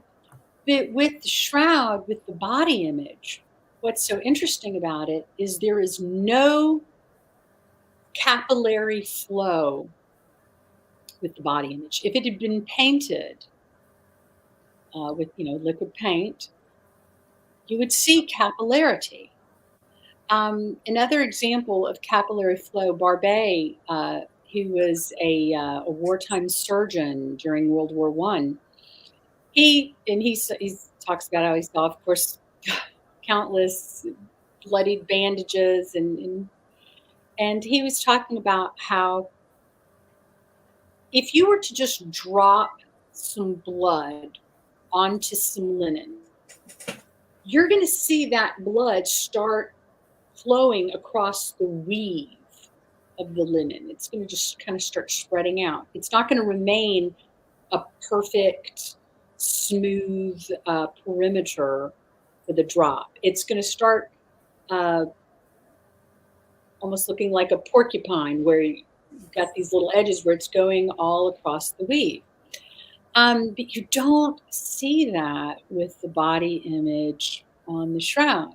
So the thing is that if you use a liquid acid, even if it's white wine, let's just say it's white wine, where the corrosion is, there's going to be capillarity, evidence of capillarity in terms of how the cloth is corroded in order to yield that straw yellow image. But we don't see that. So that's why Hugh goes on to adjust his hypothesis that, oh, the acid's not liquid, so as to avoid the capillarity issue. It's tacky, sticky, but tacky and sticky still implies that there's some moisture there, but that's going to, I think, at least on a macroscopic level. So when you're looking at something where it's not a super high magnification, you're not going to see as much of that capillary flow being so obvious as you would with a complete liquid. But if you got somebody with higher magnification, they're going to see that, because in order for it to transfer, there's still some moisture, and that moisture is going to create some degree of capillarity. But so in this picture here, we see, you can see how the edges still have some moisture, but how the center is dry, or at least appears dry. So I tested it out. So if you could move to the next photo, please. 4, right? Yep. Number 4, okay. So I put a little square of linen on there, and if you then can move, that's on top of the little drop of blood, or of the wine. Now I press, because I knew, and at first I tried just putting it, just laying it on there, and I didn't see anything come on. So then I pressed onto it, but I forgot to take a picture of it. But I then remembered to, so after this I do that. But anyway, with this picture, I used my thumb to press down upon the linen onto that. Now take a look at that image. You see where it's wet, it picks up a little bit of image, but look how spotty it is. And where it's dry, you don't get an image, or very, very little. So that's not exactly what I call uniformity. And you can see towards the bottom, like right at the bottom, where like the bottom center, where it's darker in some areas, and in other areas it's lighter. Mm-hmm. So one of the important things about the coloration, the straw yellow color on the shroud, is that it's to a 98% plus degree, the color is uniform. Now, Hugh has tried to argue that, oh, well, if you've got a colorant, it's that same color, and that'll change depending on how strong it is, but it's always that same amount of colorant. But no, not really, because when you start off with a dye or some paint, for example, I can have some paint that is a pale yellow just by putting a little bit of paint in water. Or I can, and then that water can dry, so then it's, becomes a particulate. Or I can put a lot of pigment in that same amount of water, and then it's a much more strongly colored yellow. So the thing with the shroud, the body image, is imagine like pixels on a computer screen. Every pixel is the same of the colored pixels that we're going to, so let's have this hypothetical computer screen, and there's only one color on it, yellow, and every yellow pixel is the exact same shade and hue and same yellow color, identical, within 98% plus of uniformity. When you see on the body image on the shroud darker areas that appear to be shading, which, like when you're doing a pencil drawing, when you're shading, you're adding more pencil or graphite into the same area to make it darker than other areas that are not so shaded. But with these pixels, they're all the same color. And then what happens is just an optical effect, kind of like with the pointillists with their paintings. When a bunch of pixels are clustered closely together in, let's say, a square inch, if a bunch of pixels are in that square inch, it's going to look darker. If far fewer pixels are in that square inch and they're spread apart, they're dispersed, then it's going to look paler, especially from the distance.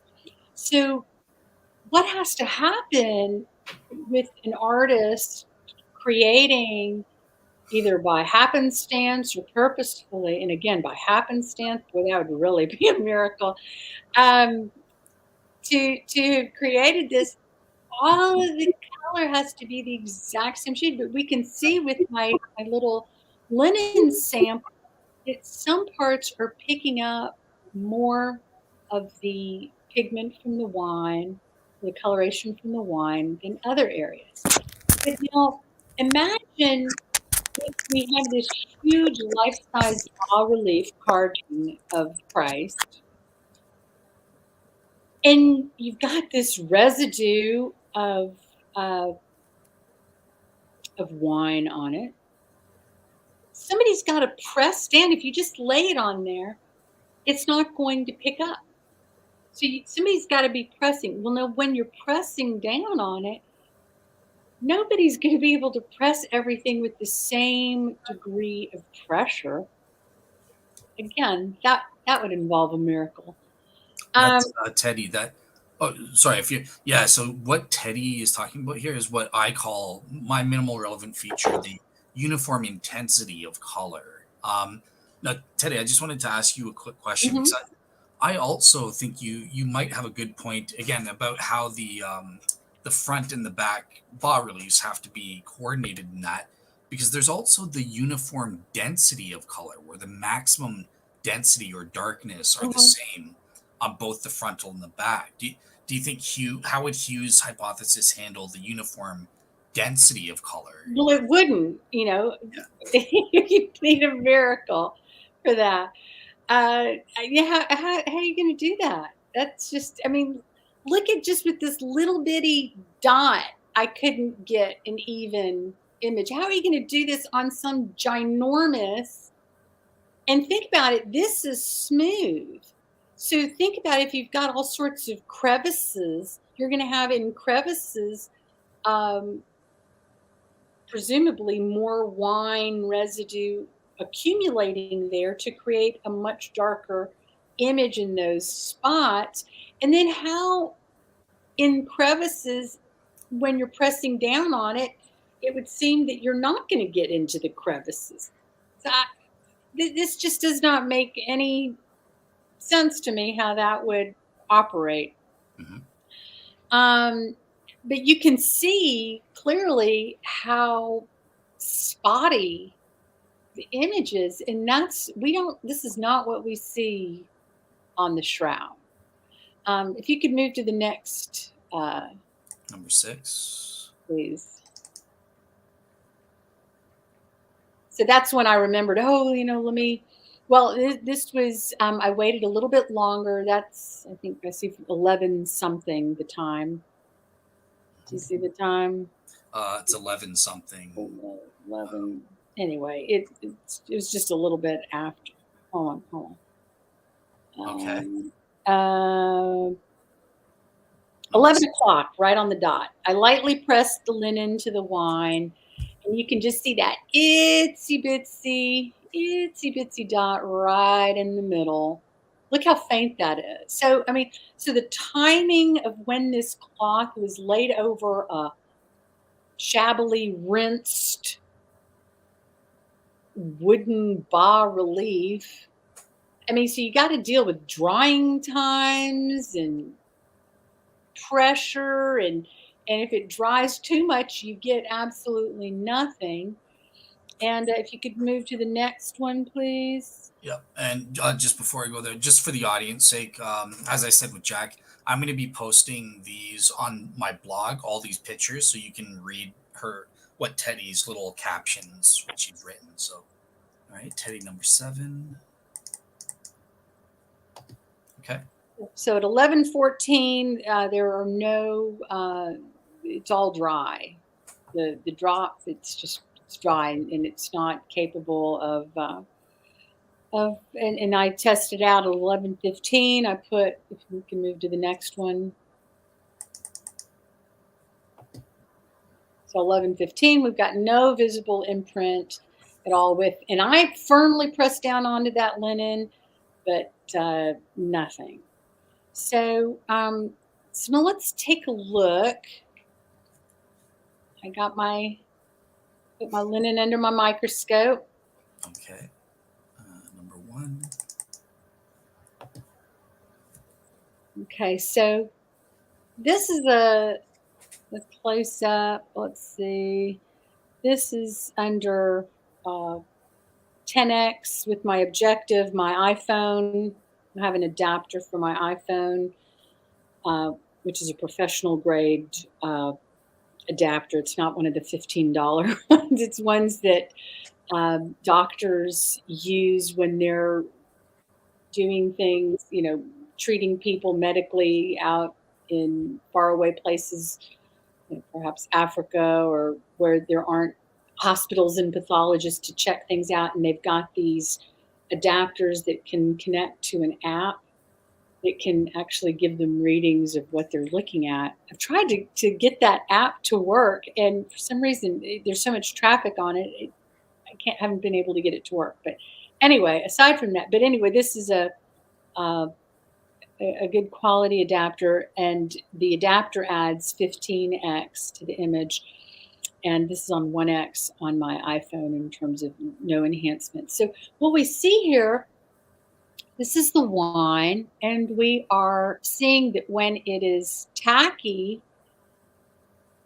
I mean, I'm seeing some, I think one could probably say there's globules on there, but seems like there's some capillary flow. But I will say that with it being, when you wait for the wine to be somewhat sticky and tacky, because there's a lot less moisture in it, naturally you were cutting back substantially on the capillary flow. Because one of the interesting things too about the body image on the shroud is, okay, so with linen fiber, you're going to have the weave, right? And you can see how there are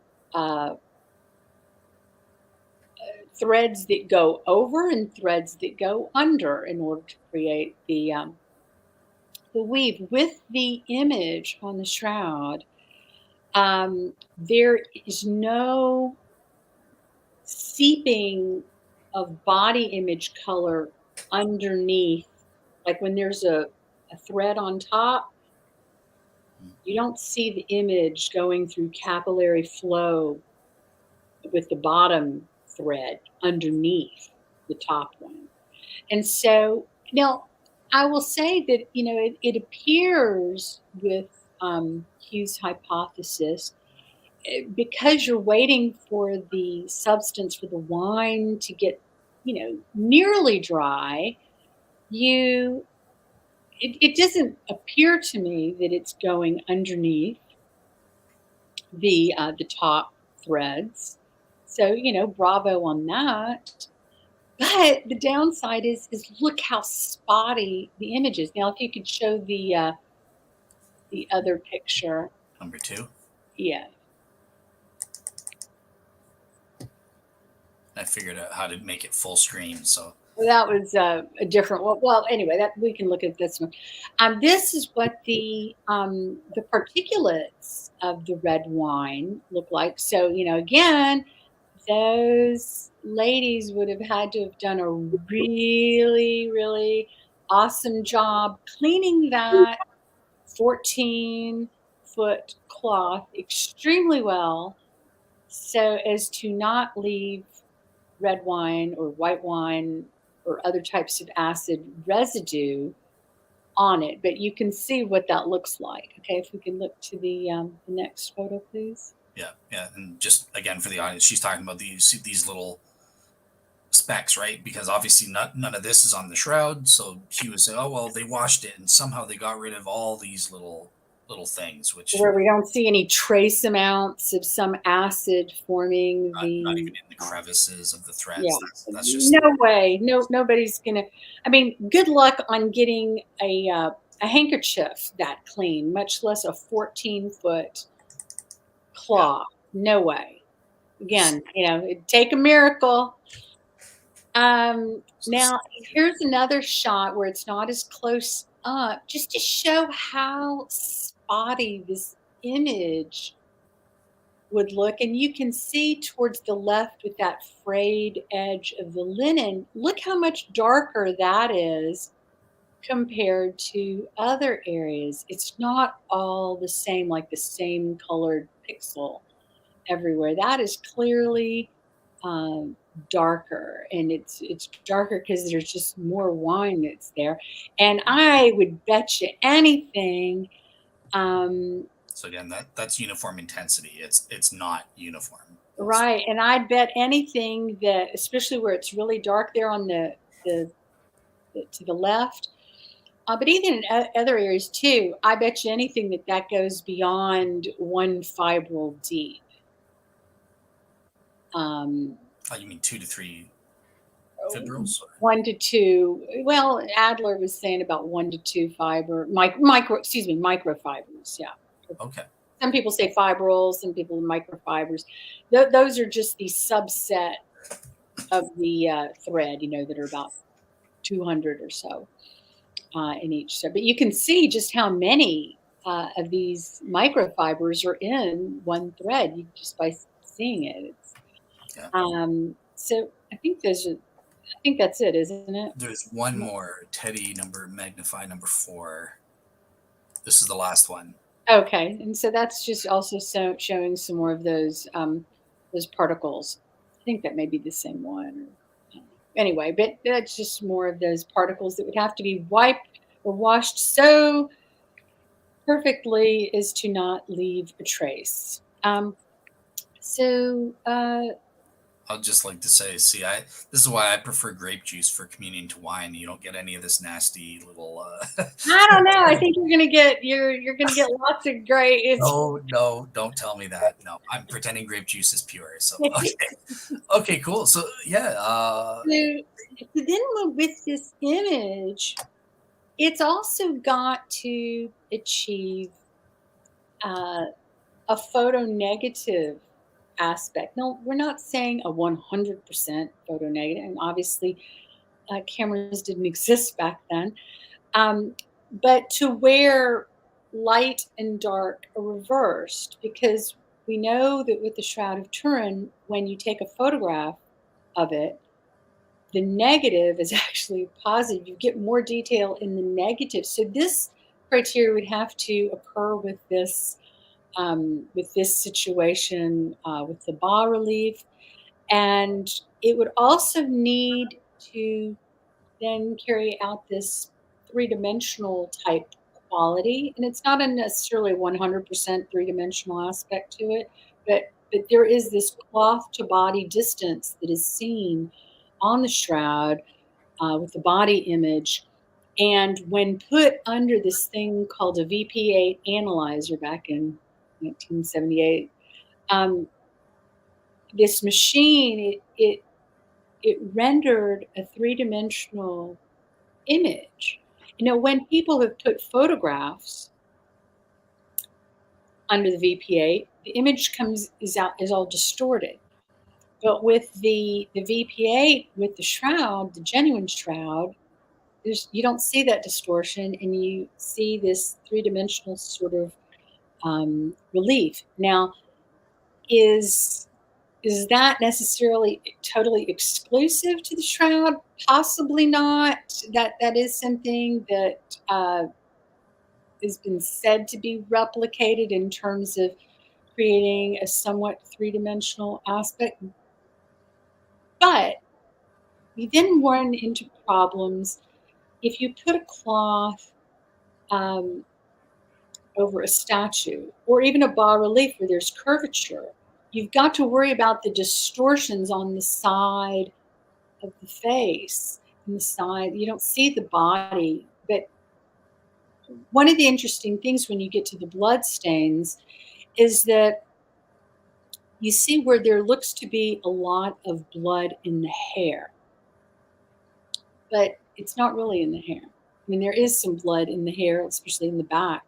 But what you're seeing where it looks like this weird blood just sort of floating in the hair, that actually Dr. Gilbert Lavoie did an experiment, and he found that when you put this cloth, he basically had a life-size image of the shroud, and he put blood, he cut out holes for where the blood stains were, covered those with blood, and then he put it over the face of a man. And what we see is the blood that's in the hair, that's just the blood that's on the side of the face. And so one of the things that we know, and it's been studied about the shroud, is that there was one process that made the blood, there was contact with the body to create the blood stains, which means why you've got the blood on the side of the face, because the cloth would have kind of draped a little bit, to some extent, to the side of the face. But when you have the straw yellow body image,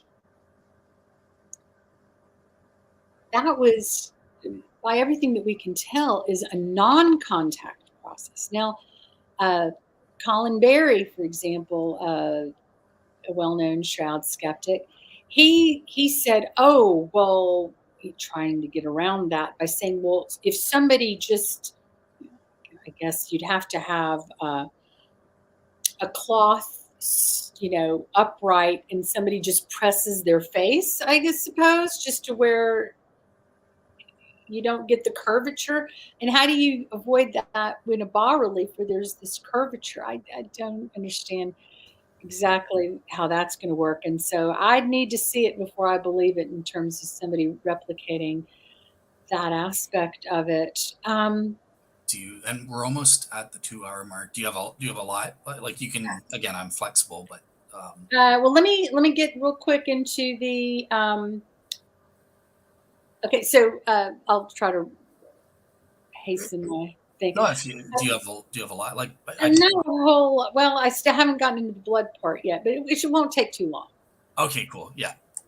So then we've got we have this issue of, okay, so if we've got these surviving wooden boxes and we have these surviving, and he said it's like a bas relief, so it's not even really a bas relief. Yet we don't even know how detailed these are. We just hear these claims that they exist. I don't know what they look like, and maybe they do exist.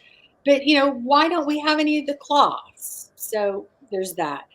And it would also need to be of a person in rigor mortis. But let's now get to the blood stains. So what we see on the shroud, those are not painted on blood stains, because one could theoretically just get, a cup of blood and get a paintbrush and start painting on blood stains or pouring them on. But that would be blood that has flowed or been dropped onto the shroud. And that's not what we see on the shroud. What we see on the shroud is a transfer of a blood clot that was on a body that then got transferred onto the cloth. And we see the edges where there are serum halos. And a lot of these serum halos were showing up under UV fluorescence, like towards the little edges, which is where, like if you have a Band-Aid on a cut and then you look at the Band-Aid and there's like a little bit of yellow at the edge of where the blood is on the Band-Aid, that's the serum, and that fluoresces. And but even with the naked eye, with some of the larger blood stains, you can see with the naked eye some of the serum. Barbet and Paul Vignon saw them when they looked at it close up. But so anyway, so when operating with blood, if you just paint it on, you're not going to get that serum halo. Also, what you're not going to get, if you just drop blood on it, you're going to have a whole bunch of capillarity with the blood on the linen. But we don't, while there is some capillarity with the blood, you don't see it totally spreading out across the fiber, across the weave, the way you would if it were liquid, just totally liquid when it went on. And so how is some forger or just happenstance with this ceremony? Why would they use real blood? Because real blood was indeed found to be in the bloodstains. So why would they use real blood? And the other thing is that underneath the bloodstains, Heller and Adler noticed they used a protease treatment, which basically digests blood. And when they removed from a fiber that had blood on it, when they put the protease treatment on it, it ate up the blood. And what was underneath was not the straw yellow body image. What was underneath was the same color fiber as the background. Now, I have a question about that. If you want to incorporate it into your answer, actually, so this will save time from the Q&A after. But so I wanted to ask about this because Jack in his presentation, I think Jack's too good for us. He's taking off, but he's taking a break. But he mentioned that according to Hugh Fair, we're evaluating his Quem Quaeritis theory scientifically here, but Jack, in his historical presentation, mentioned that he was saying the body images were created first with this wine process, and then decades later, then the bloodstains were added by the Church of Leary. So, I mean, just because he separated that, I mean, but you can't have that because you would see body images underneath the blood. Yeah. Well, and there's a distinction between the body image and the background image. The body image, which creates that straw yellow color, there's a corrosion of the linen, and it's also more brittle as well, and that does not match how the background image is. But underneath the bloodstains, it's like the background. It's not corroded and it's not brittle. So this is how we know that there was not body image underneath that. And so this is how we know too that somebody left as they're doing this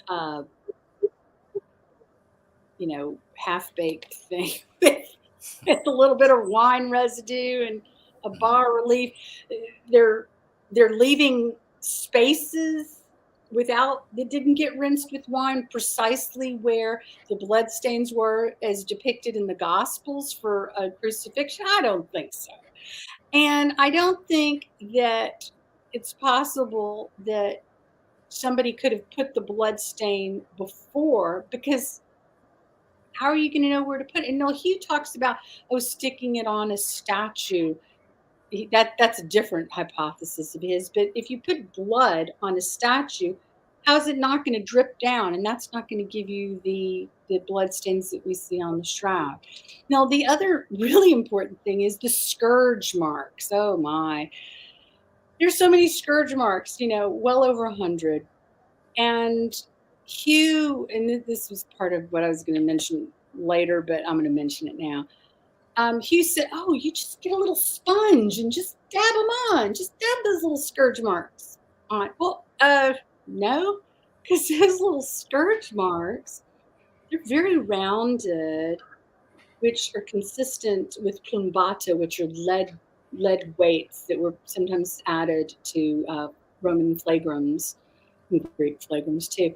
So you see these two round spheres But then you see these lines so you see like two balls here, but in between there are these little scratch mark line thing going on.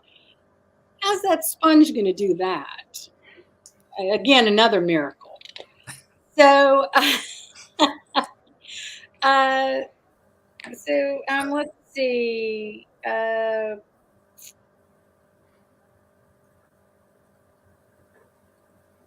Is that it? You got, and you're going to get your other. Oh. And cementation with blood stains, there is cementation. Now that is okay. So when you have cloth, so right, like the weave of the cloth, in between where the little holes are, where there is body image, there's no plugging up of the little holes in the weave of the cloth. But with the blood stains, you do see, because there was a liquid there that transferred. So I think that's. Hold on. There was a little bit more of what Julio was mentioning, because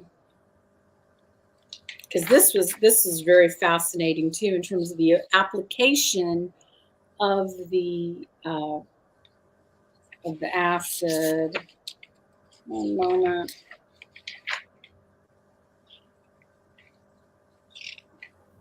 Okay, so he talks about how if someone is going to paint with acid, the acid would need to be colored. Otherwise, how will the artist be able to see what he is painting? Then the artist would need to eliminate all traces of the coloring, the washing. But there is another tricky matter. Since colored fibers are side by side with uncolored ones, the brush that would need to be made, if somebody's going to be real specific, would probably need to be only one bristle in diameter. And how is the artist going to color the part of the thread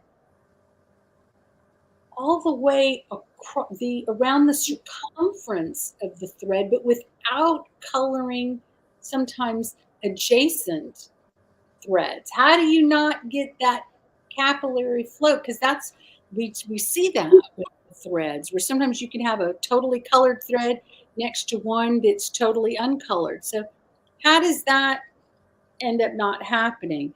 And then there's the issue of making sure that the acid is on the cloth the same amount of time. Otherwise, you're not going to have that the uniformity of the corrosive aspect of the linen. And he said, how are you going to do this with, he's imagining if somebody's painting, so this is a little bit different from the bas relief, but usually you have to be about 1 meter away from the shroud to kind of see the body image closely. If somebody's painting with acid, how are they going to see what they're doing unless they're kind of farther away, given how faint the image is? So anyway, I don't think we've got a winner in terms of this. Hugh's scientific. So far, Sorry, miracle. Hugh Ferry is batting 0 for 2 in terms of the history of his hypothesis, the Quem Quaeritis hypothesis. He's failed, and also on the scientific. And so, okay, so we have one audience question. Before I do that, I'm going to ask one, and I'm going to turn it to Jack if he has questions. But there is something in your evaluation, great evaluation, by the way. I think there is something that you miss, though. There's also the three-dimensionality and the vertically mapped wrapping distortions. I think Hugh's hypothesis would suffer in the same way as Luigi Garlascelli's would. And even Garlascelli admitted that inherently in the bas relief method, it can account partially for the 3D info, but it can't fully give 3D images, nor can it give that vertically mapped. Well, I thought I mentioned the 3D, but I didn't mention the vertically collimated part. Okay, so maybe I missed that. My bad. Then, so on the vertically mapped wrapping distortion, how do you think Hugh's hypothesis would handle that? I don't know how you. I don't think it would survive the VP8 test. I don't think it would work. Gotcha. But again, if anything's possible. Okay, Jack, do you have any questions for Teddi based on her scientific? Well, one thing I was thinking of when Teddi was making her presentation, I haven't focused on it too much before. But go to the statue or the bas-relief that is part of Hugh's hypothesis. I think what I would like to know, and probably have to find out about, unless Teddy happens to know about it, is where would they use this type of statue or bas-relief of Jesus in this period of time that's allowed by the carbon dating range.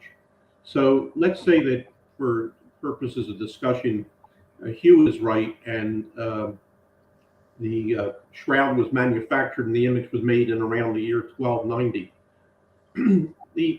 The format of Christ's image on the shroud is what they used to call Man of Sorrows. This is where, the arms are crossed and the hands are crossed over the pelvic area. I really just don't know that I've seen those kind of images of Jesus in Western Europe in around the year 1290. They were, very prevalent in Constantinople around the, 1200, 1204. So where did they get this bas-relief or this statue that they were using, if the skeptics are correct and they're manufacturing this cloth and this image somewhere in France or Germany? I did notice in one of Hugh's postings about this issue, he has a statue in a box, but that statue that he has in the box, if it's supposed to be Jesus, the arms are down to the sides. And so I think it would be, if you're going to use that kind of a hypothesis, I think you're going to have to explain why that type of statue or bas-relief is available in Western Europe at the time that you're going to say that the image was made. Mm-hmm. Otherwise, it's just, Hugh dreaming up things, which, I'm, hooray for creativity. But, the requirement of evidence doesn't go just one way.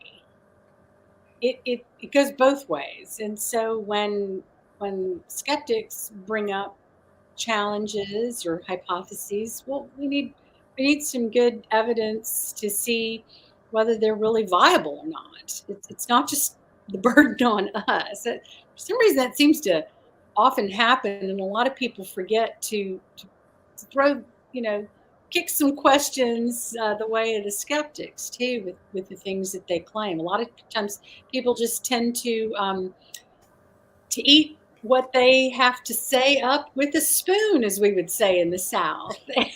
It's like, well, let's post some challenges, because there is such a thing as debunking the debunkers. So, all right. So one last question from the.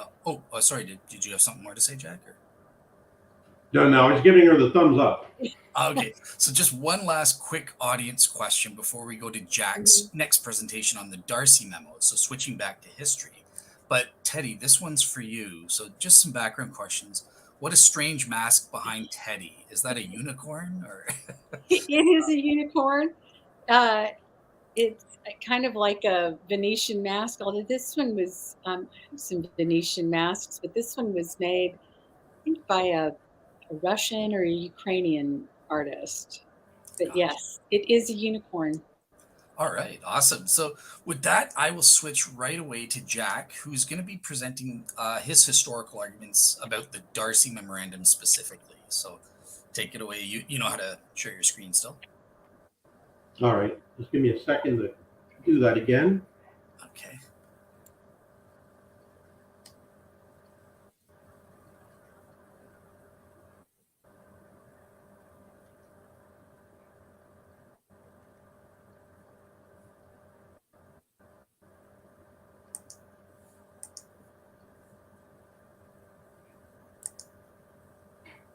All right, it's popping up. Okay. Yep, 1900 publication of the Darcy memo. So you just need to maximize it, and then we're good to go. Perfect. Okay. So just to go back 1 second here, I would hope that in the future that when the skeptics are coming forward and saying that our proof that the shroud is medieval is the radiocarbon dating, that in addition to all the scientific objections that are raised to that, more people will ask the historical question, what was presented in the first presentation. That is, all right, let's just assume for sake of argument that that's correct, the dates are correct. What is the history of the shroud then from the date of the manufacture until the date of the exhibition? Because I think that this is one of those instances in which the history can be used to impeach the science. Now, with that in mind, and assuming that that's somewhat effective with the other scientific arguments, what are the skeptics left with? And they're really left with the Darcy memorandum and what it says. And this is a document that was undoubtedly drafted by Bishop Darcy, the Bishop of Troyes, in around August of 1389. It was an obscure document. It was never found in any Vatican archives. And when Ulysses Chevalier, a skeptic, went about looking for proof concerning the authenticity of the shroud, he found this document, actually several versions of it, in the diocesan records of Troyes. And he published this in the year 1900. And it was 3 years later that one of his fellow skeptics, a cleric, Herbert Thurston, published an English translation of that.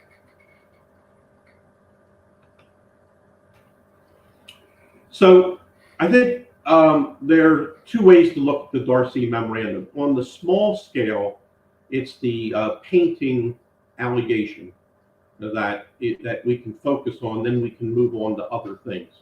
But obviously, this is cited by skeptics. It was cited by Chevalier mainly for the fact that there was an allegation by Darcy that in about 1355, an investigation was conducted by another bishop. In the course of this investigation, they found an artist, and the artist confessed to having painted the image. So there are two places in the Latin text. Chevalier wrote his transcription in Latin. And so in his Latin text, he says in the beginning of it that the Leary Dean procured a panem artificiosa depictum. Now, even today, if you put that phrase into a Google translator, I did it the other day, this is what you're going to get. It's an artificially painted cloth. And back in 1903, Herbert Thurston, who was a Shroud skeptic, and he's teaming with Ulysses Chevalier to challenge the authenticity of the Shroud, he translates that as a certain cloth cunningly painted. So again, the idea is painting. Then a little later in the text, this is where the former Bishop of Troyes discovers an artificialiter depictus, which was confirmed by an artificium qui illum depixerat. You put those phrases into a Google translator, it's going to be that he discovered something that was artificially painted, and it was confirmed by the artist who had painted it. Everything is perfectly consistent that it's paint. Herbert Thurston in this translation said that he discovered that it had been cunningly painted, and it was confirmed by the artist who had painted it. That's the only word that's used in the text as it was translated. So between 1903 and 1978, the Stirp testing, Thurston's translation is accepted by everyone. It's cited by skeptics. The skeptics are saying, The shroud is not authentic because it was painted, and this memorandum is proof of the shroud's medieval origin. No problems whatsoever. But the difficulty, as we talked about before, is that STIRP, after its examination, concludes that the shroud image is not a painting. So the implications of that are that Darcy's allegation is false. The memorandum does not provide historic proof that the shroud is of medieval origin, and the skeptics at this point have no proof that the shroud is of medieval origin.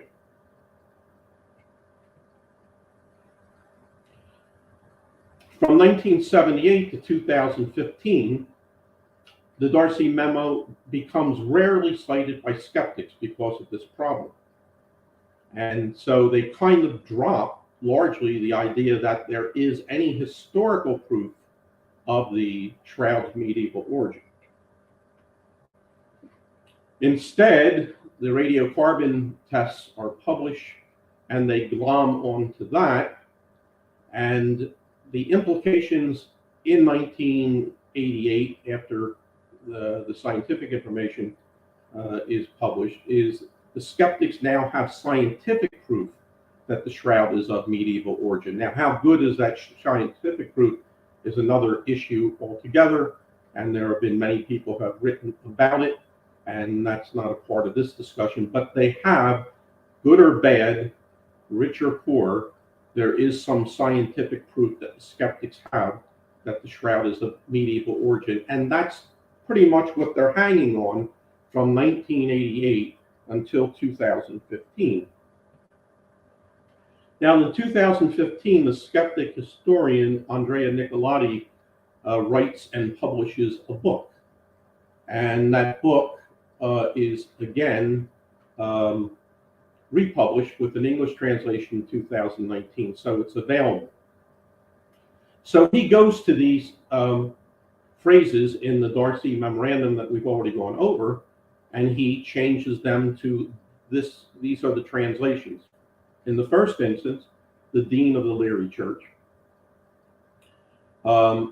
procured a certain cloth which has been cunningly portrayed. And notice that the word is portrayed, not painted. Later on, Bishop Henry discovers how the image had been artificially portrayed, and that it was proved by the artist who portrayed it.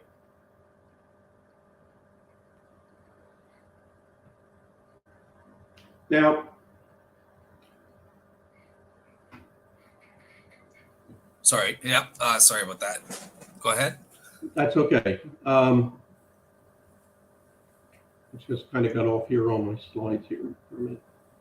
What do you? I'm fine. I'm fine on the screen. Okay.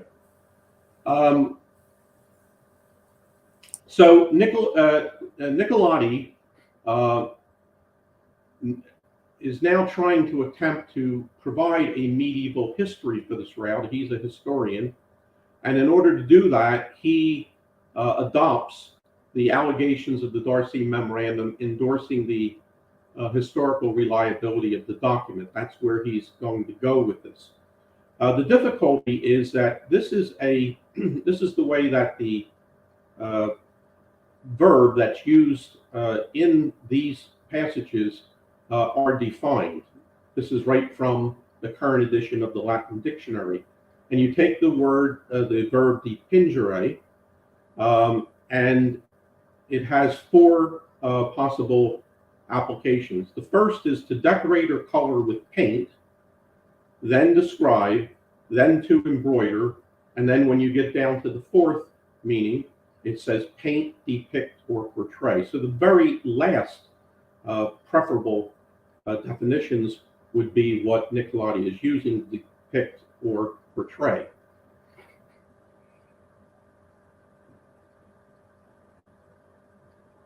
Now, why does he do this, or how does he do it?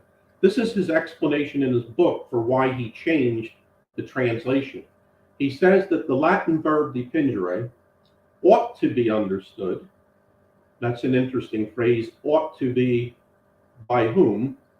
as not necessarily to paint, but also in general to portray, depict, color, draw, and to adorn using any technique. So this fits directly into the idea that we cannot disqualify the Darcy memorandum because it says that the shroud is a painting. That's not what Darcy says, according to Nicolodi. He was really trying to say portray, depict, or color. Interestingly, too, he says not necessarily. By using that phrase, he is confirming that the most commonly understood use and meaning of the verb in Latin is to paint. And he really provides no compelling reason to disregard that primary meaning.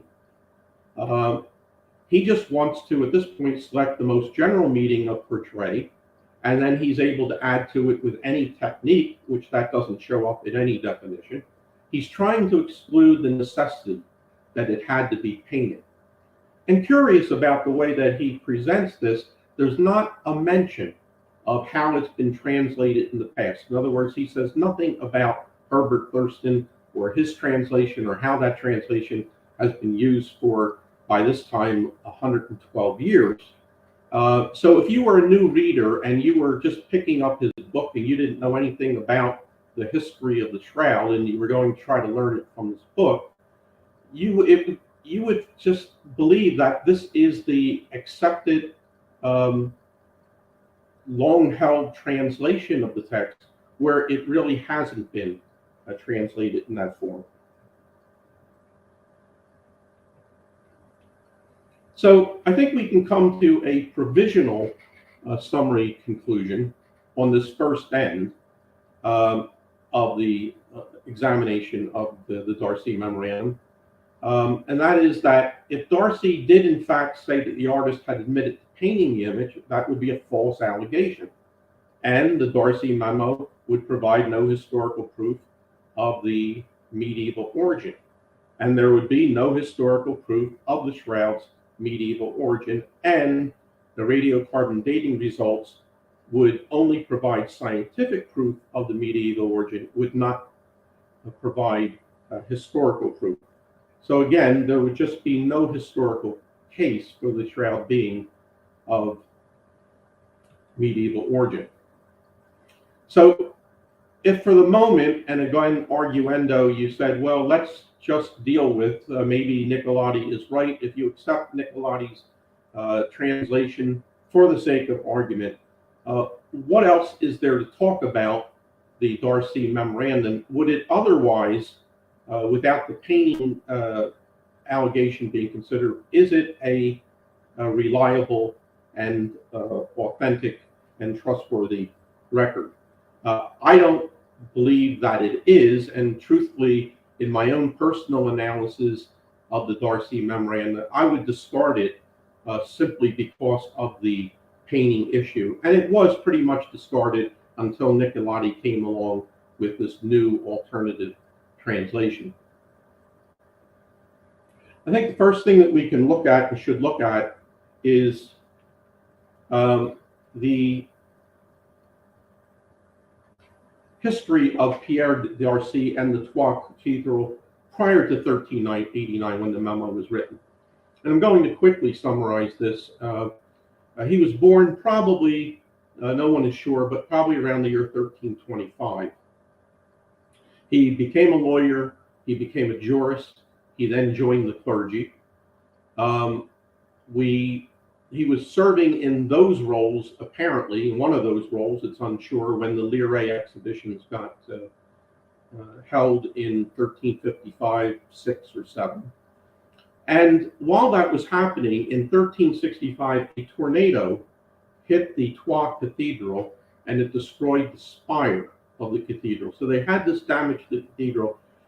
And just looking ahead, that damage was never repaired until 1437. So even it took until after Darcy became the bishop for that to be repaired. In 1372, for the first time, Darcy goes to Troyes. And he takes the position of a canon and treasurer of the Collegiate Church of Saint-Antoine in Troyes. At least that's something that recently Hugh Farry has reported. I had not been aware of that before.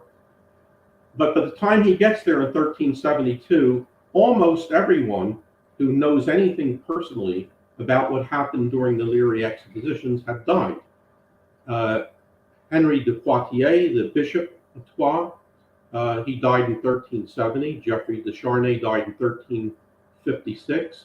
The Dean of the Leary Church, Robert de Calac, he died in 1358. And there's one person who was there in Leary while the exhibitions were going on who's still alive. That is Geoffrey's widow, Jeanne de Vergy. And she was a very young girl when she married Geoffrey. She was probably between 16 and 20 when the exhibitions took place. And so by this time, in 1372, she's probably in her mid-30s. But she's not in the area. She's married Aimon de Genevieve.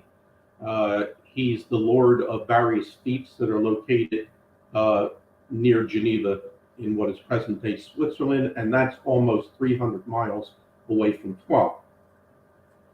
And there's no evidence that anyone associated with the Troyes diocese during the exhibitions is still serving there.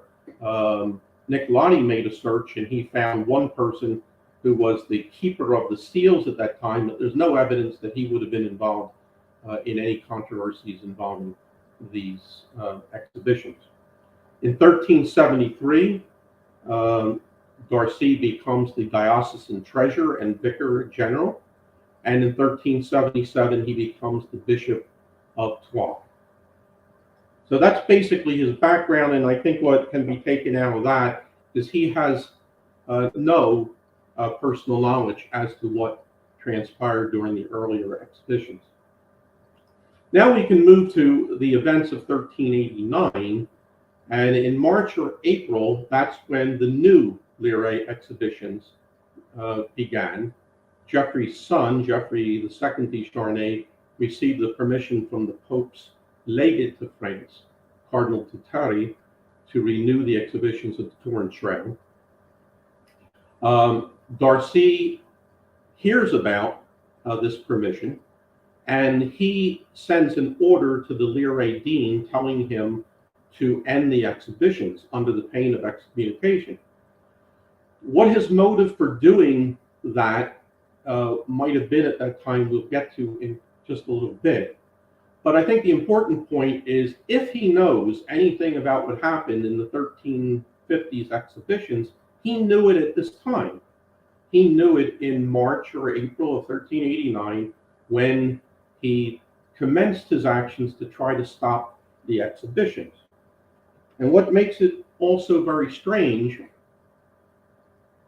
is that these various allegations that he eventually put into his memorandum in early August of 1389, they were specifically that the shroud had been painted, that its manufacture had been procured, or its imaging had been procured by the Leary dean, that there were bogus miracles being staged at the exhibitions, that Bishop Henry conducted an inquiry, an artist unnamed came along and confessed to having painted a false image. Bishop Henry consulted with advisors and began to proceed against the Leary clergy, and the Leary clergy, fearing this prosecution, terminated the exhibitions, and then they hid the Turin Shroud for 34 years. So these are all rather significant allegations against the Turin Shroud, and some of them are specifically related to whether it's authentic or it's not authentic. The important point being that Darcy knows all of these things in March and in April, and yet not one of these allegations were ever made by Darcy before he drafted his memorandum. So once he ordered the dean to stop the exhibitions, the dean ignored him, and the dean appealed his order to Pope Clement. Darcy did not respond to that appeal. And it would have been so easy for him to just file an opposition to that appeal and tell the Pope all of those things which he eventually alleged. He didn't do so. He remained silent at that time.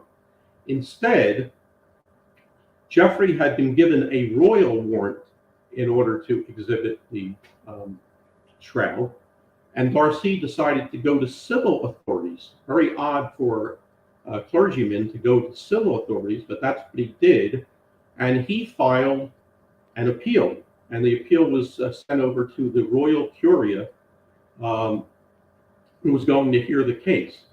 Now, this is what Darcy told the royal curia in the course of that appeal. He said, number one, he told them of the superstitious nature, the superstitious origin of the shroud and the use to which it was put. He told them, two, the people of Champagne is the province in which Troyes and Liry are located.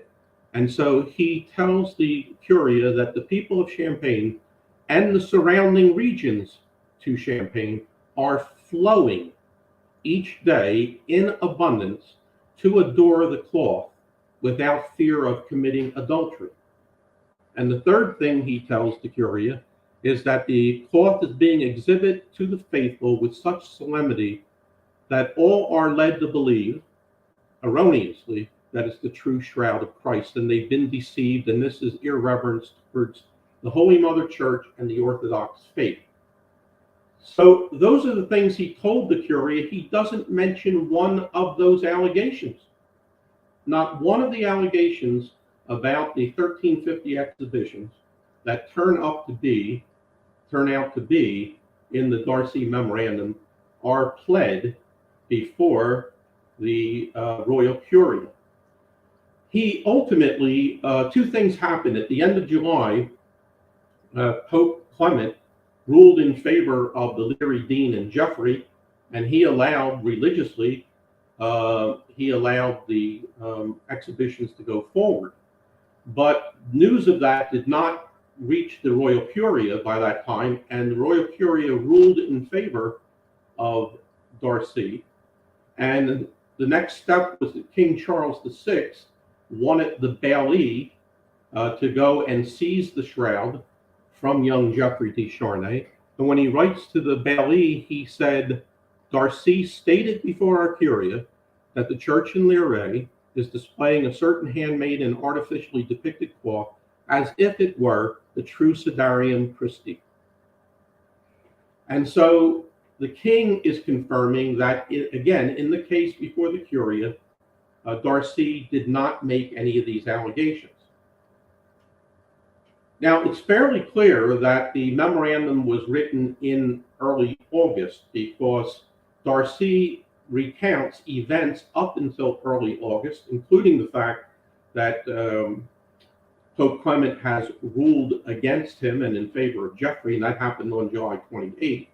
He doesn't provide any other factual information, such as what happened to the baillie when he went out to seize the cloth on August the 15th. And Darcy also says in his memorandum to the Pope, he said, I hear that you have censured me to perpetual silence, but I don't know because I haven't received anything from you officially on that as yet. And so it's within a short period of time that the court's order issued the Pope's order issued on July 28th still has not traveled from Avignon to Troyes. So it's fairly clear that this memo was drafted in early August of 1389 and not, as Chevalier would later say, at the end of 1389. So why then would Bishop Darcy not have, in this 4 or 5 month period, why would he not have made these allegations that he was putting in this memorandum in August? The other thing was that Bishop Darcy never submitted the allegations in the memorandum to the Pope.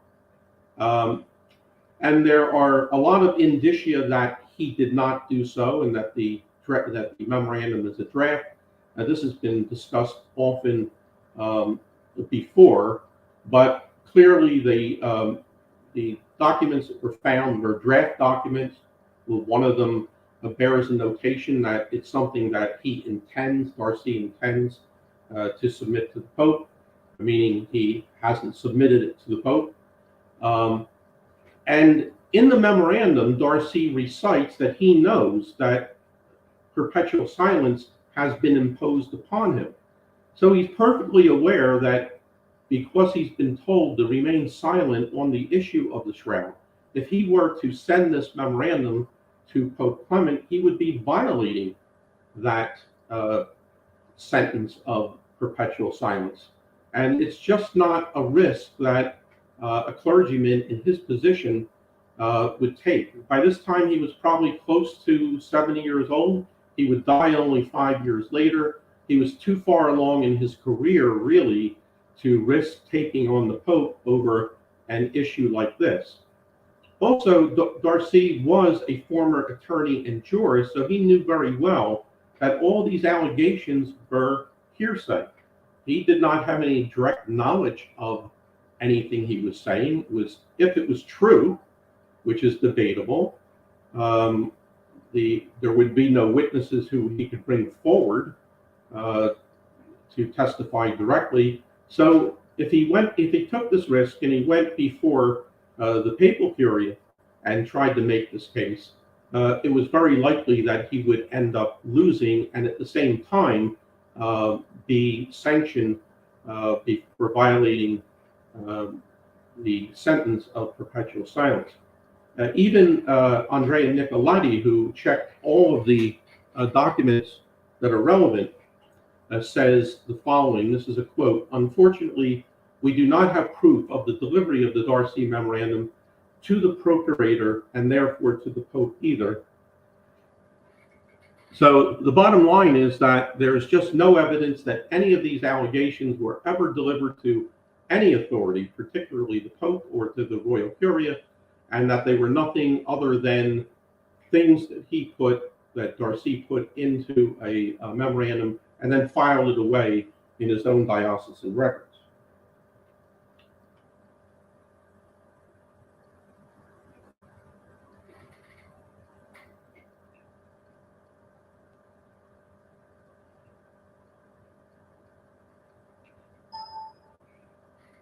Just bear with me for a second here.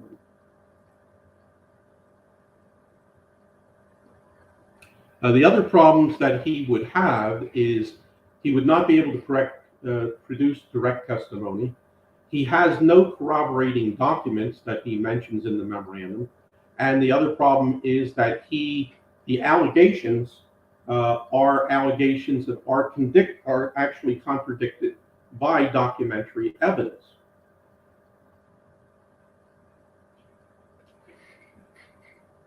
For example, on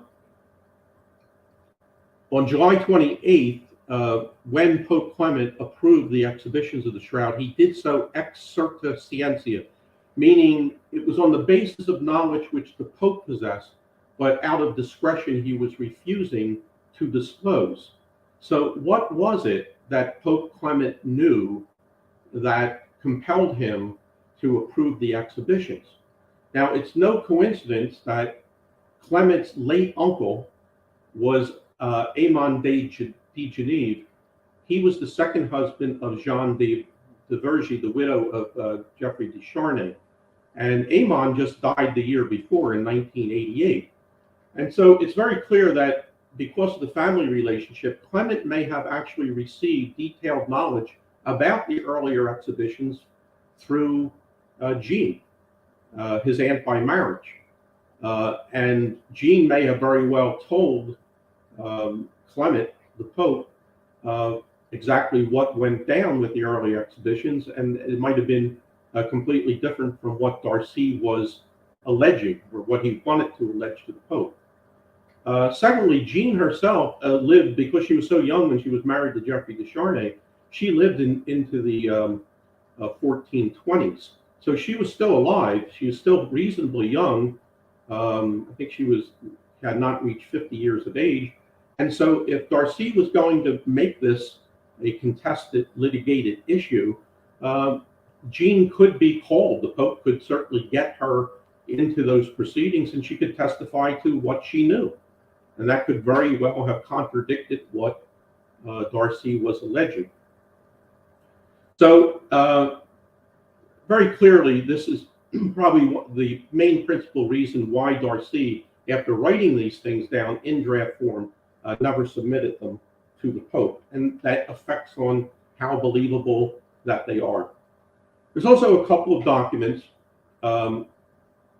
There's a letter that was written on June the 5th. It's actually a papal curia bill, June the 5th of 1357. And this is where the papal curia in Avignon granted more favorable indulgences to the Church of Liray, which at that time was still being headed by the same dean, Robert de Callac, and the same set of canons. So if all these things which Darcy alleged happened, phony miracles and presenting a false relic, there is no way that the pontifical curia would be granting more indulgences to the Church of Liray when it's still under the administration and leadership of the same clergy. It just does not make any sense. There's also a letter that Bishop Henry wrote on May 28, 1356 to Geoffrey de Charnay, in which he is praising Geoffrey for his support of the cult at Liray, and in which he's saying that the exhibitions that are going on at Liray have been previously canonically and ritually approved. And under Canon 62 of the Fourth Lateran Council, the only person who could canonically approve the veneration of a new relic would have been the Pope at the time. It would have been Pope Innocent VI at that time. So all these documents that they could bring forward, including Pope Clement's own letter of July 28, 1389, in which he said that the shroud had been freely given to Geoffrey, whereas Darcy is saying it was obtained by the Liray dean. All these documents would have contradicted the allegations which Darcy was making. So again, you can understand why he would not want to present these allegations to the Pope or have them tried before the papal curia.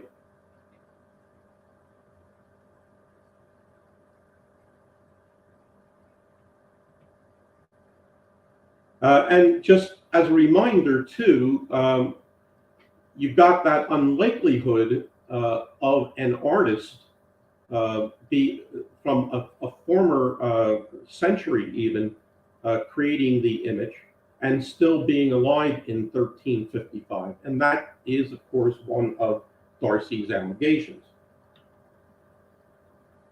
There's a old legal maxim which goes false in one thing, false in everything. And so therefore, if of these 8 or 9 allegations that Darcy makes, even one of them should be false, it would usually undermine the credibility of all the other allegations. And certainly the allegation that it was the dean who obtained the shroud and procured the shroud in the first place, that looks false. And the allegation that the shroud was painted, that certainly has been proven to be false through scientific testing. So this brings up a question that is often asked, and it's been most recently brought up by Hugh Farry, and that is, was Darcy financially motivated to actually make false allegations? Now, about the allegations, we don't know whether he just completely created them, or he did have some hearsay information, and so he just chose to believe them. But we do know that it would have been natural for Darcy to resent the amount of donations that were now making their way to the Church of Liray. When he wrote the memorandum, he still had not repaired the damage to the cathedral that had been caused by the tornado in 1365. And just a reminder that in the summer, right before he wrote the memo, he tells the Royal Curia that the people of Champagne and the surrounding regions are flowing each day in abundance to adore the shroud without fear of committing adultery. So there's obviously a lot of money that would be going to the Troyes Cathedral from Troyes and from other regions in Champagne that are now going to Lirey. A lot of times when people think about the exhibitions, they think about Darcy's allegation that pilgrims are coming from all over the world. And I'm sure that would be something that could make him jealous, but he wasn't receiving those contributions anyway. The real problem is that people now are attending services and attending masses. They're leaving Troyes, they're leaving other regions of Champagne, and they could be contributing to the Troyes Cathedral. So there's a loss of revenue on the part of the cathedral and on the part of the Darcy. And Darcy himself says in the memorandum that because he's been opposing the Shroud exhibitions, he's doing this because of jealousy and cupidity, and which means that the people at the time thought this, and they were accusing him. This is not an accusation that authenticists are making against him, in modern times, in order to damage his reputation. He was being accused of this back at the time. So who comes to the rescue, or tries to come to the rescue rather recently, is Hugh Farry. And I've cited here the article in which he wrote in defense of Darcy. It was only published on July 13th of this year. And it's kind of strange the way that Hugh goes about discussing this topic and his approach. He says, for example, dissing Darcy is a popular pastime among those who cling to the historical authenticity of the shroud as the burial cloth of Jesus. Well, I've been around 37 years doing this, and I don't see attacks on Darcy being a popular pastime. I don't really know too many people who have done so. I will mention that back in 1999, Dan Scavone, in an article, expressed his opinion that Darcy did this because he was, I think in his view, he was actually trying to get a hold of the Turin shroud himself to exhibit it in Troyes, which really never made a lot of sense to me because Darcy was destroying the reputation of the shroud. I don't know how he could have then used it in Troyes to attract pilgrims. I don't think that's what the problem was. I think the problem was it was taking away donations that they needed for the cathedral.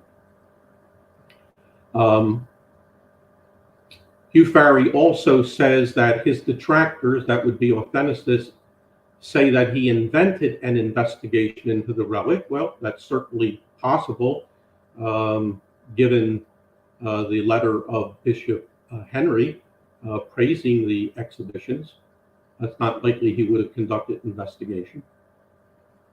And he finally says, it's the opinion of the Shroud Authenticist camp not only that at least some of what he wrote was entirely made up,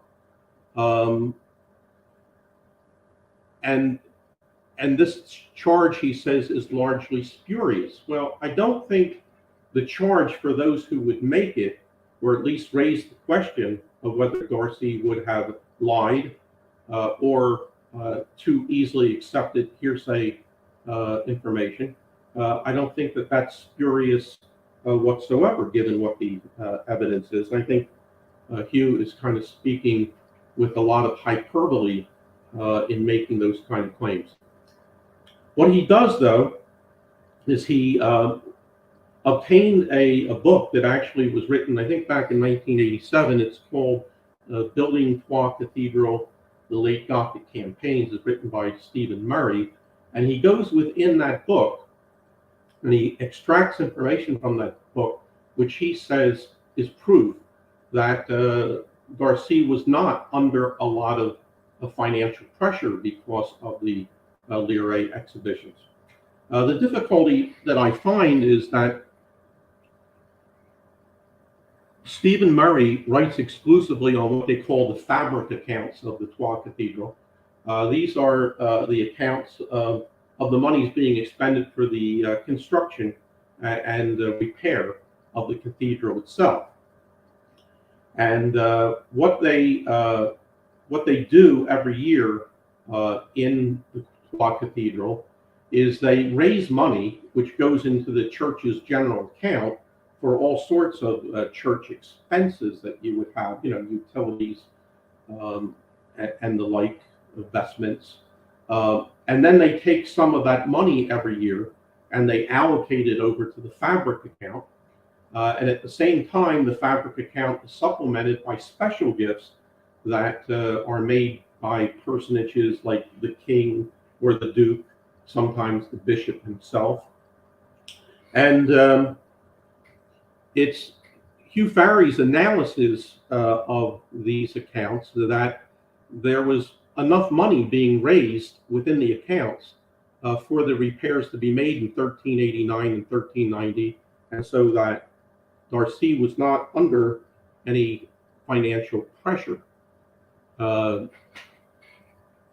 thereby motivated to speak against the torn shroud. Now, there's a chart that Hugh Farry includes in this article.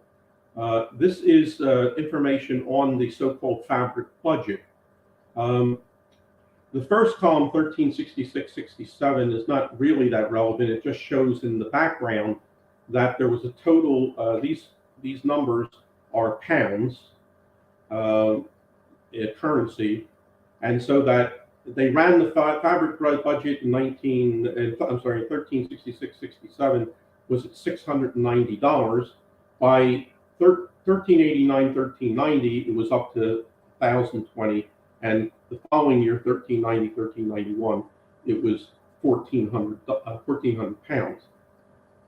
And he shows that all these expenses were met because money was then injected into the fabric budget to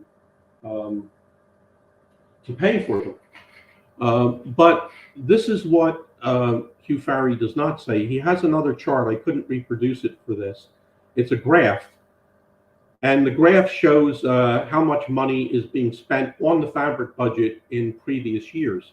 So go back before 1389 and go to 1386. The fabric budget was 200 pounds, 200 pounds. In 1387, the fabric budget was 450 pounds. In 1388, the fabric budget was 800 pounds. And as you can see on the chart, by 1389, it was up over 1,000 pounds. And in 1390, it was 1,400 pounds. So the fabric budget over this 5-year period increased sevenfold, 700%. And so whatever was happening at the cathedral at that time, right through the end of 1389, whatever repairs had to be made, they were costing the church far more money than they had in the past. And therefore, at the beginning of 1389, Darcy was in fact under a lot of financial pressure to keep making increased payments for the fabric.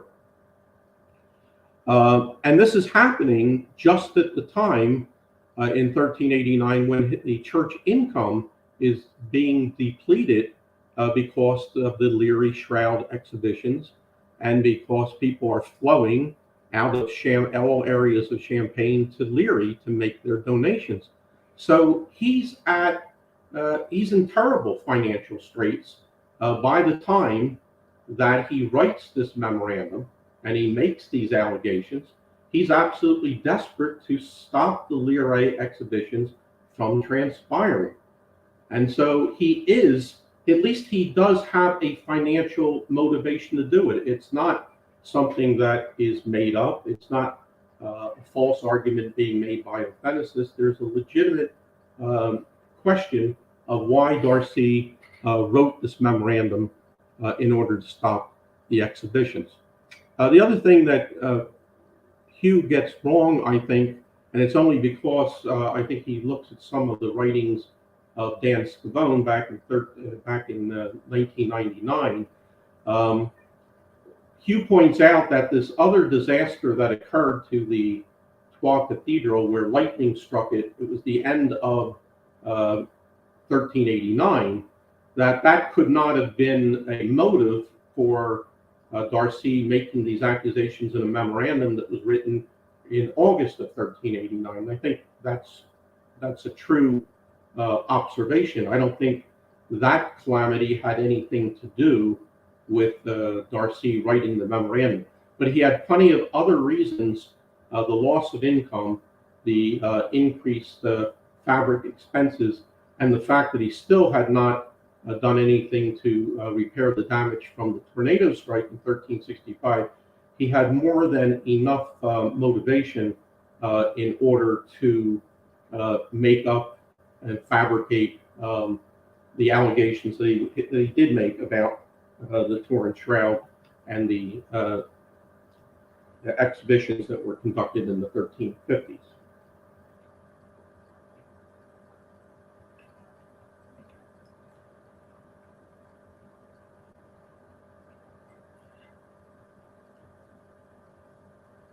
So clearly then, the authenticist view that at least some of what Darcy wrote was entirely made up is not largely spurious at all, as Hugh has charged. It is not far-fetched, and it's certainly something that's not mean-spirited, as he's claimed. Personally, I think that the truth lies somewhere between Darcy's financial need having everything to do with making the allegations to it having nothing to do with his making the allegations. I wrote in my own book in 2021, Bishop Darcy's entire motivation for disregarding and opposing Clement's decision will probably never be known. As he previously noted, he surely viewed these showings as a threat to his ability to raise monies needed to repair and rebuild his deteriorating cathedral. However, he may also have sincerely believed that the relic was bogus and that its veneration constituted a great scandal, as he wrote in his memo, which was, as he wrote in his memo, growing to the peril of souls. So I don't think we'll ever know that, but I do think that it's a plausible consideration that has to be made. It's not something that has been created out of whole cloth, and I don't think that it's mean-spirited for authenticists to take this factor into consideration. I'm going to wrap this up by just pointing something out that about the Darcy memorandum, and this goes again to Mr. Nicolati. He, in his book, is highly critical of the De Clare Chronicle. This is where Robert De Clare wrote this chronicle that the shroud was being exhibited in Constantinople in 1204. He says, this is simply unreliable and we should reject Robert De Clare's conclusions. Why? He gives a number of reasons, but he writes that Robert was the only one who reported on the shroud being in Constantinople. There are documents that may, but not necessarily would, refute what Robert is saying.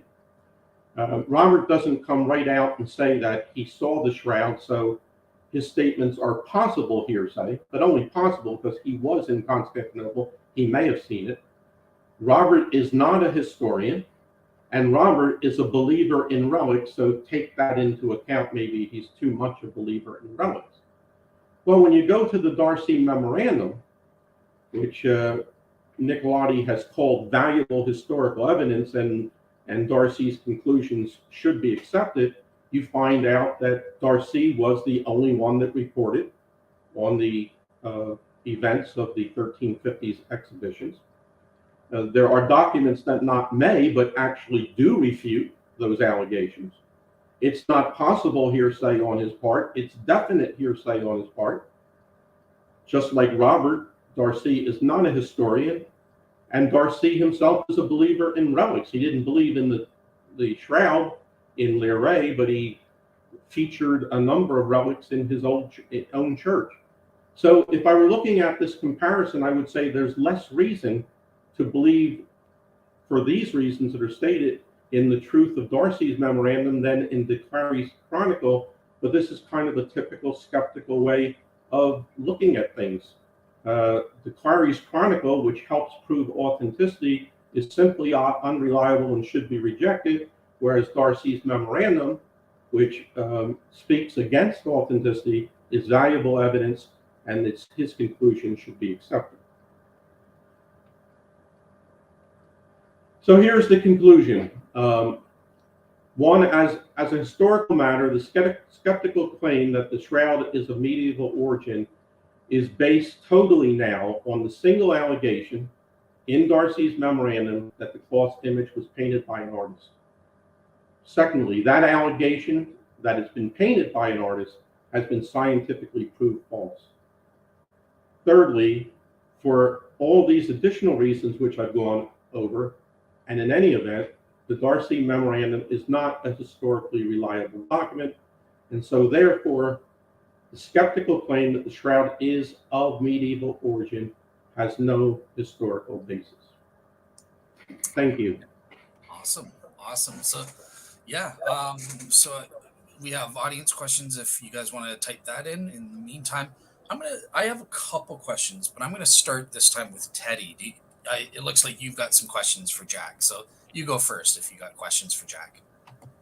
Oh, I don't have. I mean, it's thorough, and I agree with what he says. I don't have any questions. No question. Okay. I've never encountered this before. Well, again, when I come across somebody who's thorough, they take care of the questions. They address what a skeptic would say, and then they answer it. So fair enough. And if it looks like the audience is the same. So okay, so here's a question for you. I think Q Ferry will appreciate, and if you want, press stop sharing your screen, just so we're not seeing the. If you're are you able to press stop sharing, or okay, I'll take it off. But all right, cool. So here's my question. So I think you're right that the pro shroud side, in refuting the Darcy memorandum, look, all we have to do. Okay, I can hear you now. Oh, you're a little delayed. Okay. I think he's hearing. Are you up to date now? I think so. Okay, perfect. Okay, cool. So, obviously, you mentioned those 8 or 9 allegations in the memo, and I think you stated here and previously on your debate with Hugh that the vast majority of them we know are false. Maybe there's one, at most maybe 2, if I'm remembering properly, that you think are true. But just for fun's sake, for the sake of Hugh Ferry, he'll appreciate this. I'm wondering, of those 8 or 9 claims, which ones do you think we actually can prove, not just that they're false, but that Darcy was probably purposefully lying about? Because that's important to Hugh for some reason. So, yeah. Well, I don't know that you could prove that Darcy was purposely lying about any of them, and it's at least theoretical that sometime after he got to Troyes, and he spoke to people, there were various people who said any or all of these things to him. I don't think that whether he knew it was true or false is something that's going to be proved. You can only prove that he had motivation to make things up. On the other hand, if you go through, a number of the allegations, they are provably pretty much provably false. Not only on the painting issue where it was not painting, but there's an allegation that the Larry Dean procured the shroud, whereas Pope Clement himself, at the end of July of 1389, in issuing his bull, he said the shroud had been freely given to Geoffrey de Charnay. And that was one of the problems Darcy had, because if on July 28th the Pope himself is declaring that the shroud had been freely given to Geoffrey de Charnay, and he's getting his information not just from Geoffrey's son, but remember, he's saying that he has certa scientia, he's got certain knowledge, and he's drawing his conclusions from this certain knowledge, ex certa scientia, there's good reason then to believe that the Pope is knowledgeable, and he knows that it was Geoffrey who obtained the shroud and brought it to Leary, not the Dean. So that is something that's provably false. And finally, and I think the most outrageous thing that he says, that Darcy says, that's provably false, is that this story where his predecessor, Bishop Henry, investigated the shroud, found it to be a fraud, and was going to try to shut down the exhibitions, when Bishop Henry wrote a letter at the end of May of 1356 in which he's praising Geoffrey. He's praising the cult that's at Leary. He's saying that the what's going on there has been canonically and ritually approved. So there's just no way to reconcile the fact that Bishop Henry, who is obviously thrilled about the exhibitions that are being held there and wants to get a cloth like this for himself, he says, that this is the same man who conducted an investigation and found the shroud to be a fraud and was going to shut down all the exhibitions. It just does not make any sense, and you can't reconcile it. All right, awesome. Okay, my last question before we go to Teddy for the last topic, scientific topic, but I should have asked you about a little bit of marketing, because I remember when you said you were researching into the history of the Quem Quaeritis and all of that, you were thinking of possibly writing a paper on it. Have you decided if you're going to do that, or do you have any details about that for the audience? Yeah, I am going to do it, but as I said to you, there are 3 books that are kind of voluminous. If you open them up, a good part of them are written in Latin. All these various ceremonies are constructed in Latin. Some of the regular texts, or 2 of the texts, are written by Germans, so it has to be translated from German to English as well. And so I've looked at those 2 works. I've mainly looked at a work by a fellow named Carl Jung, who Freeman, I think, relies upon. He's writing in English, and he's the easiest one to understand. I've pretty much gotten through his book, but I wouldn't write until I finished all 3 of the books, and that could take me, a few more months to get through. I had more than enough information to make this presentation, but if I'm going to write a paper, I want to do a lot more research. So it's in the works, I think I would say.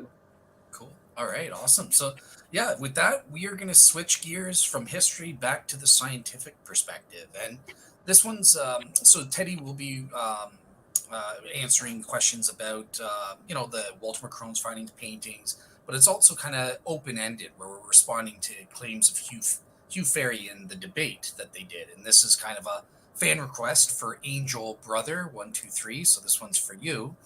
But Teddy, I also want to give you a quick chance before you begin to market, because you're working on a couple books, 2-volume book set.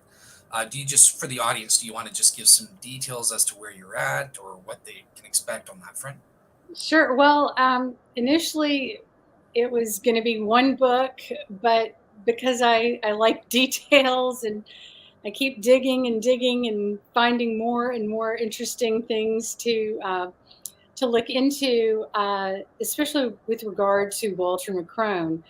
The first book is going to largely be targeted towards a lot of what his analysis was and whether he had any motivations to skew them. It's going to be a deep dive into Walter McCrone, because I think that when you've got somebody of his fame as a microscopist saying that there is no blood on the shroud, and this man has examined Da Vinci's and Rembrandt's, and people were taking paintings that were, questioned, famous paintings, by masters, that they were wanting to know if they were legit or forgeries, and people were taking them to McCrone.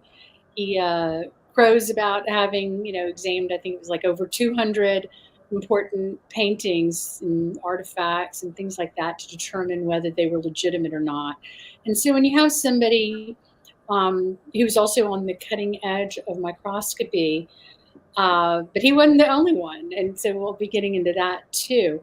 But when somebody like him is saying over and over again, there is no blood on the shroud, you can't just hand wave that away. And when he's saying there's all this iron oxide all over the shroud, you can't just wave that away either. You have to give explanation to that and look at other people's findings, put it all together. And so to me, I find that to be a really important thing to scrutinize, because I believe that when you build an argument, the foundation's got to be solid.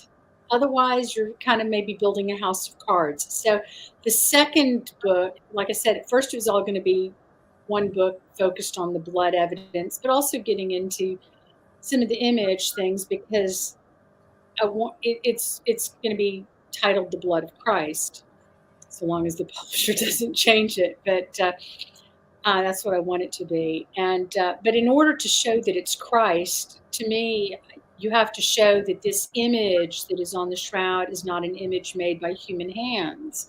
And so that involves getting somewhat into the image formation process.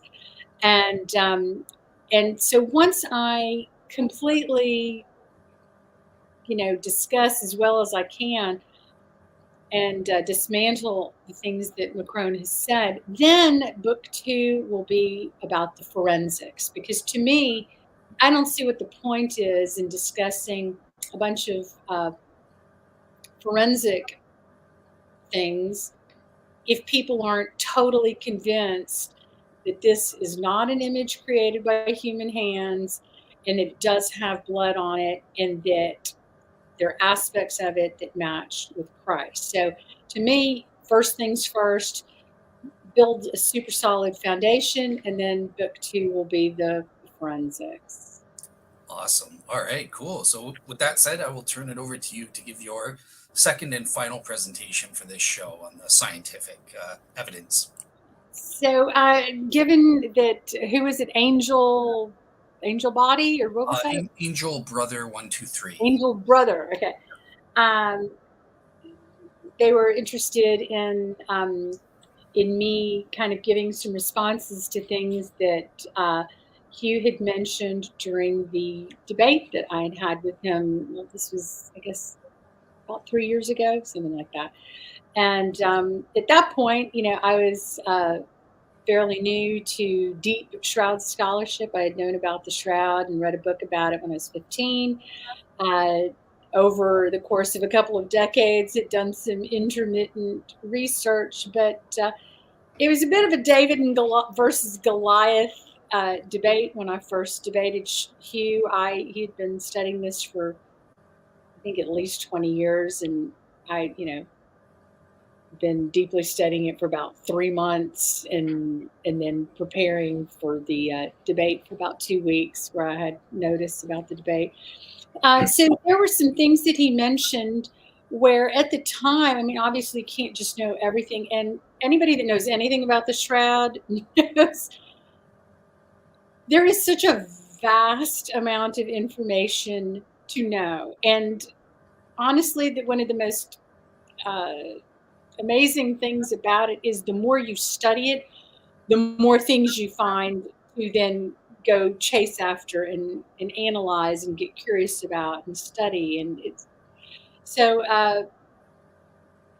anyway, so I now have additional knowledge, and there's some things that he brought up during that debate that I didn't have an answer to.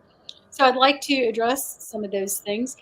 The first, which I did think that I had an answer to, but I didn't have the goods in front of me right there, but I do now.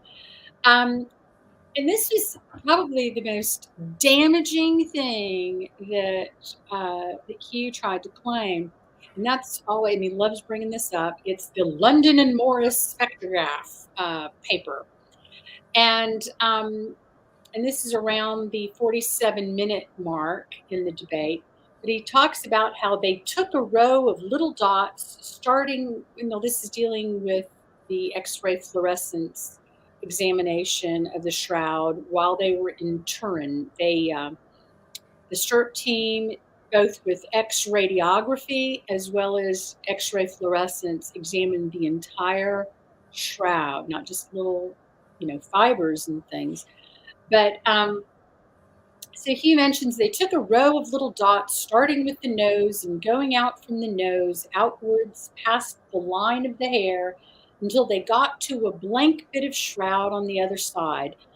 I think they took 8 readings, so it's probably about 1 reading every ½ inch, and they got a level quantity of iron oxide, and those readings correspond exactly to the intensity of the image at that point.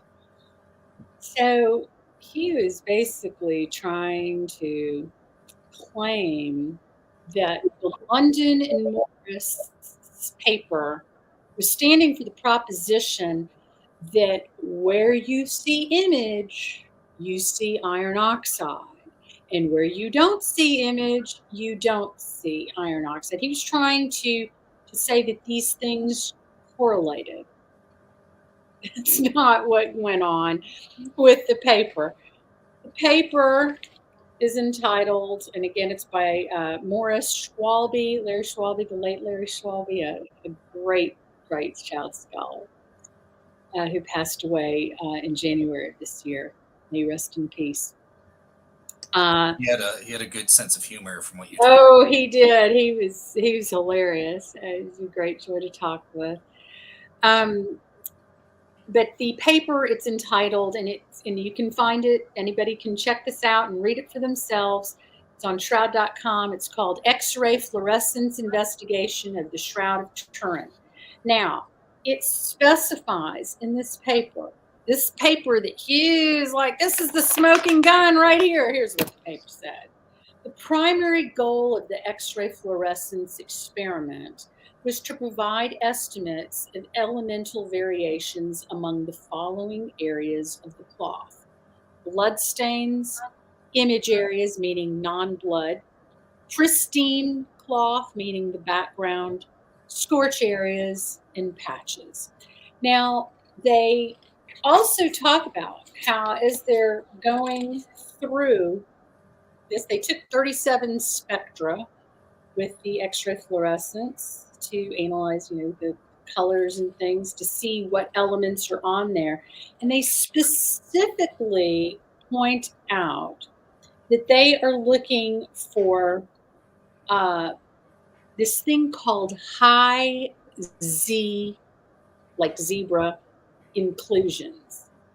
And what those are chemical elements, like on the periodic table back in chemistry class, where elements that have a high atomic number, and iron would be one of those. And of course, the STIRP team, they were already trying to figure out, when they went into this whole study, they were figuring that the shroud was a painting. So they did a ton of research on paints that would have been used during medieval times and even before.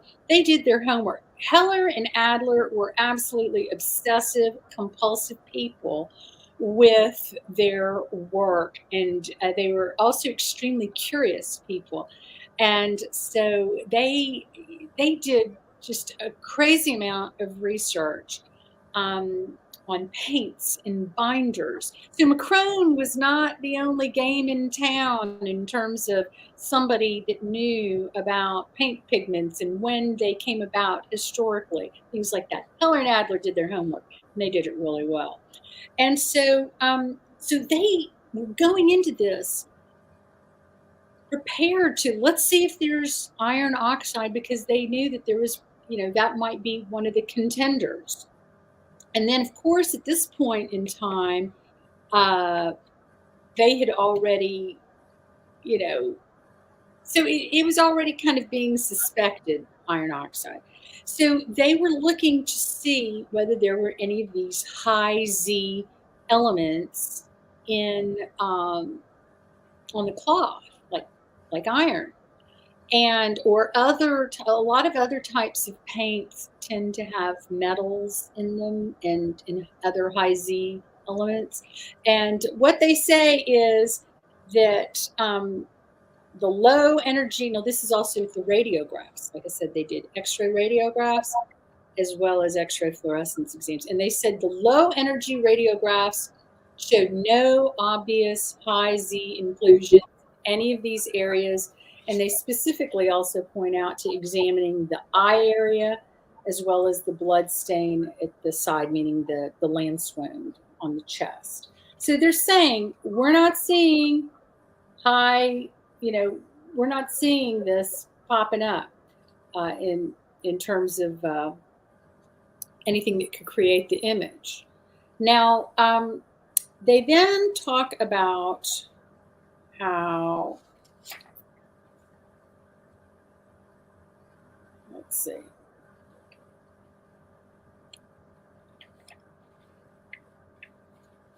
They found, with regards to the whole image, they said we found that all spectrum, meaning the coloration from the non-blood areas, were qualitatively quite similar to one another, and that they could generally be distinguished from those taken at the blood stains. Now, what this deals with, and this is something that McCrone never addressed. McCrone just talked about iron oxide. And all of McCrone's studies for when the first year that he had the sticky tapes, it was all done through polarized light microscopy, whereas Heller and Adler and the others, they were examining these fibers and the particles on the fibers through all sorts of methods, especially chemical and chemical testing, as well as physics-based tests like the scanning electron microscopes, transmission electron microscopes.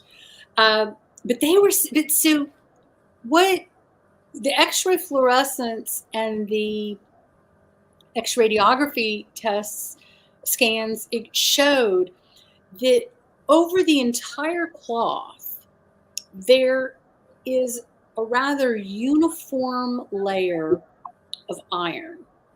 Now, this iron was covalently bound, and if you remember about bonds during chemistry, some bonds are much stronger, ionic bonds, and then covalent bonds are much weaker. But during the retting process, that's the process in which linen is created from the flax plant. They take the flax plant, put it in the water to ret it, which the word retting kind of stems from the word rotting. They wait for the fibers and the gum and all this pectin stuff to just start to disintegrate, so that the fibers kind of fall out. They collect it, they dry it, they then turn it, spin it and make linen thread out of it, and then cloth. And so they were finding that during this retting process, while the flax plant is in the water and in a natural body of water, which is what has traditionally been done for retting, that there are three things that get picked up in the water and that then create a sort of a uniform coating on the the flax, which then gets put into the flax, that is made into linen fibers. And that is iron, calcium, and strontium. Now, these three things, those were detected uniformly. I don't know that it's 100% uniformly in every spec, but let's just say generally uniformly over the shroud.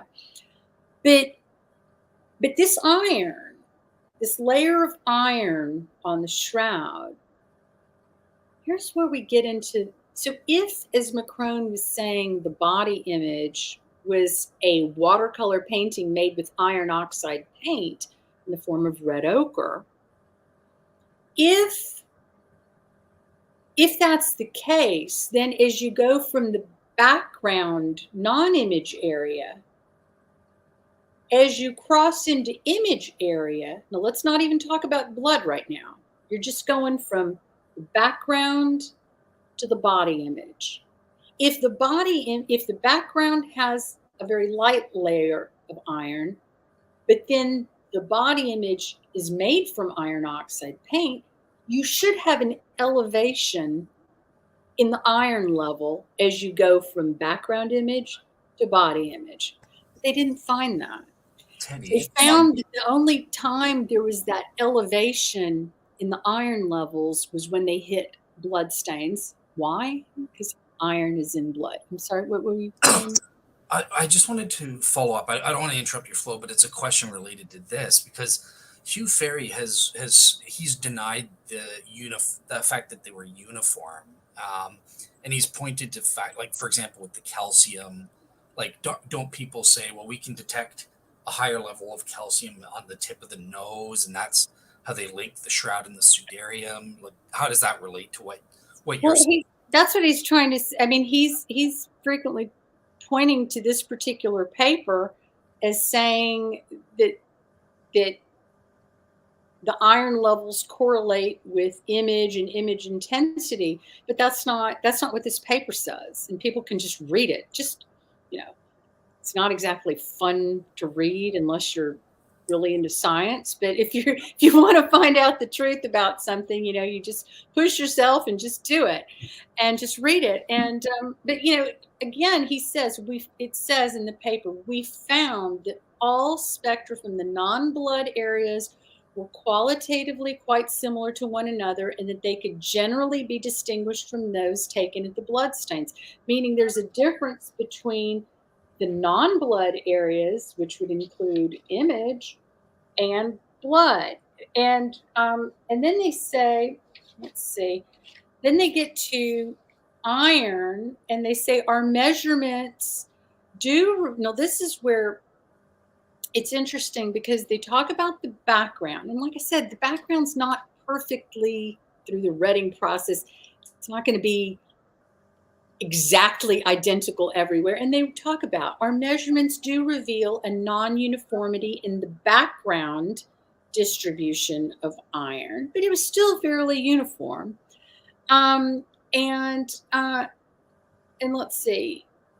And they see the first two measurements at the foot indicate the higher iron density that is apparently characteristic of the blood regions, because there is blood in the foot area where the nail hole was, and a big old blood stain there. And they talk about one of the fundamental questions of the entire study is whether the image had been produced or altered by some form of applied pigments or dyes. A goal of the X-ray fluorescences study was to address this question by revealing any elemental composition differences between image, meaning body image, and off-image areas. Now here's the kicker. Generally, we have found no significant differences. And so there's no significant differences. And then they, in the conclusion, we have presented the results of a series of X-ray fluorescence measurements on the Shroud of Turin. There appears to be no evidence of heavy element concentration differences between image, non-blood, and off-image points, which would suggest an obvious forgery. The data indicate generally uniform distributions of calcium and strontium over the investigated areas of cloth. Now, if there's like maybe just a little bit on, I don't know. It's not again, we have to get to the point of image formation. That's what it's all about. Is McCrone right? Is this body image created by iron oxide paint? And no, it isn't. And again, he says, substantially non-uniform concentrations of iron were observed, particularly at the dorsal foot and side wound blood stain regions, because iron's in blood. However, we can say no more than that, than either blood or some iron-based pigment was used to produce the stains. So, oh, big deal. No, it's not a big deal because they did tests and they found blood. Hemoglobin is not in iron oxide paint, but it is in blood. So, yeah, sure, blood contains iron. Iron oxide paint contains iron, but blood contains hemoglobin, and tests can be incited to extract the porphyrins from blood and cause it to fluoresce, and you can't do that with iron oxide. So, this thing that Hugh's always, crowing about, it's no good.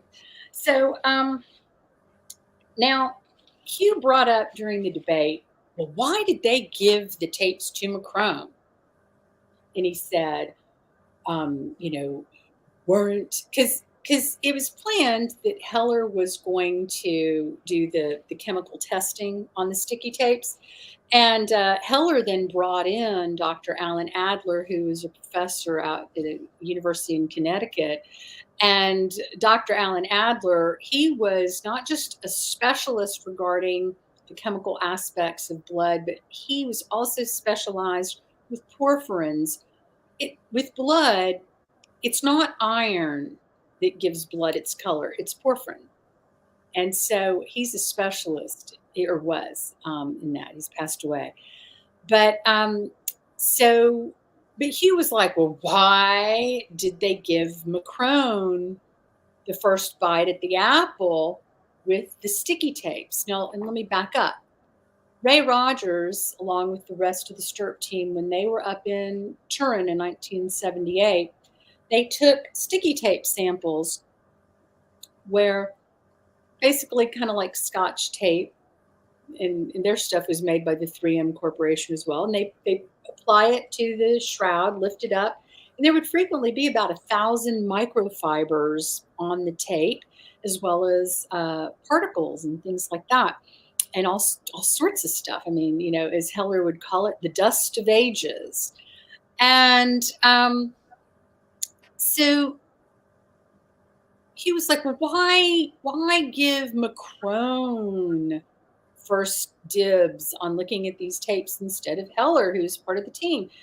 Well, the simple answer is that Rogers had known McCrone for decades. They were very good friends, and Ray Rogers had even he was a chemist out at Los Alamos National Laboratory, where they make bombs and missiles and all that kind of stuff for the U.S. national defense. So, you can't be some crackpot working at Los Alamos National Laboratory. It's some of the highest security clearance there can be.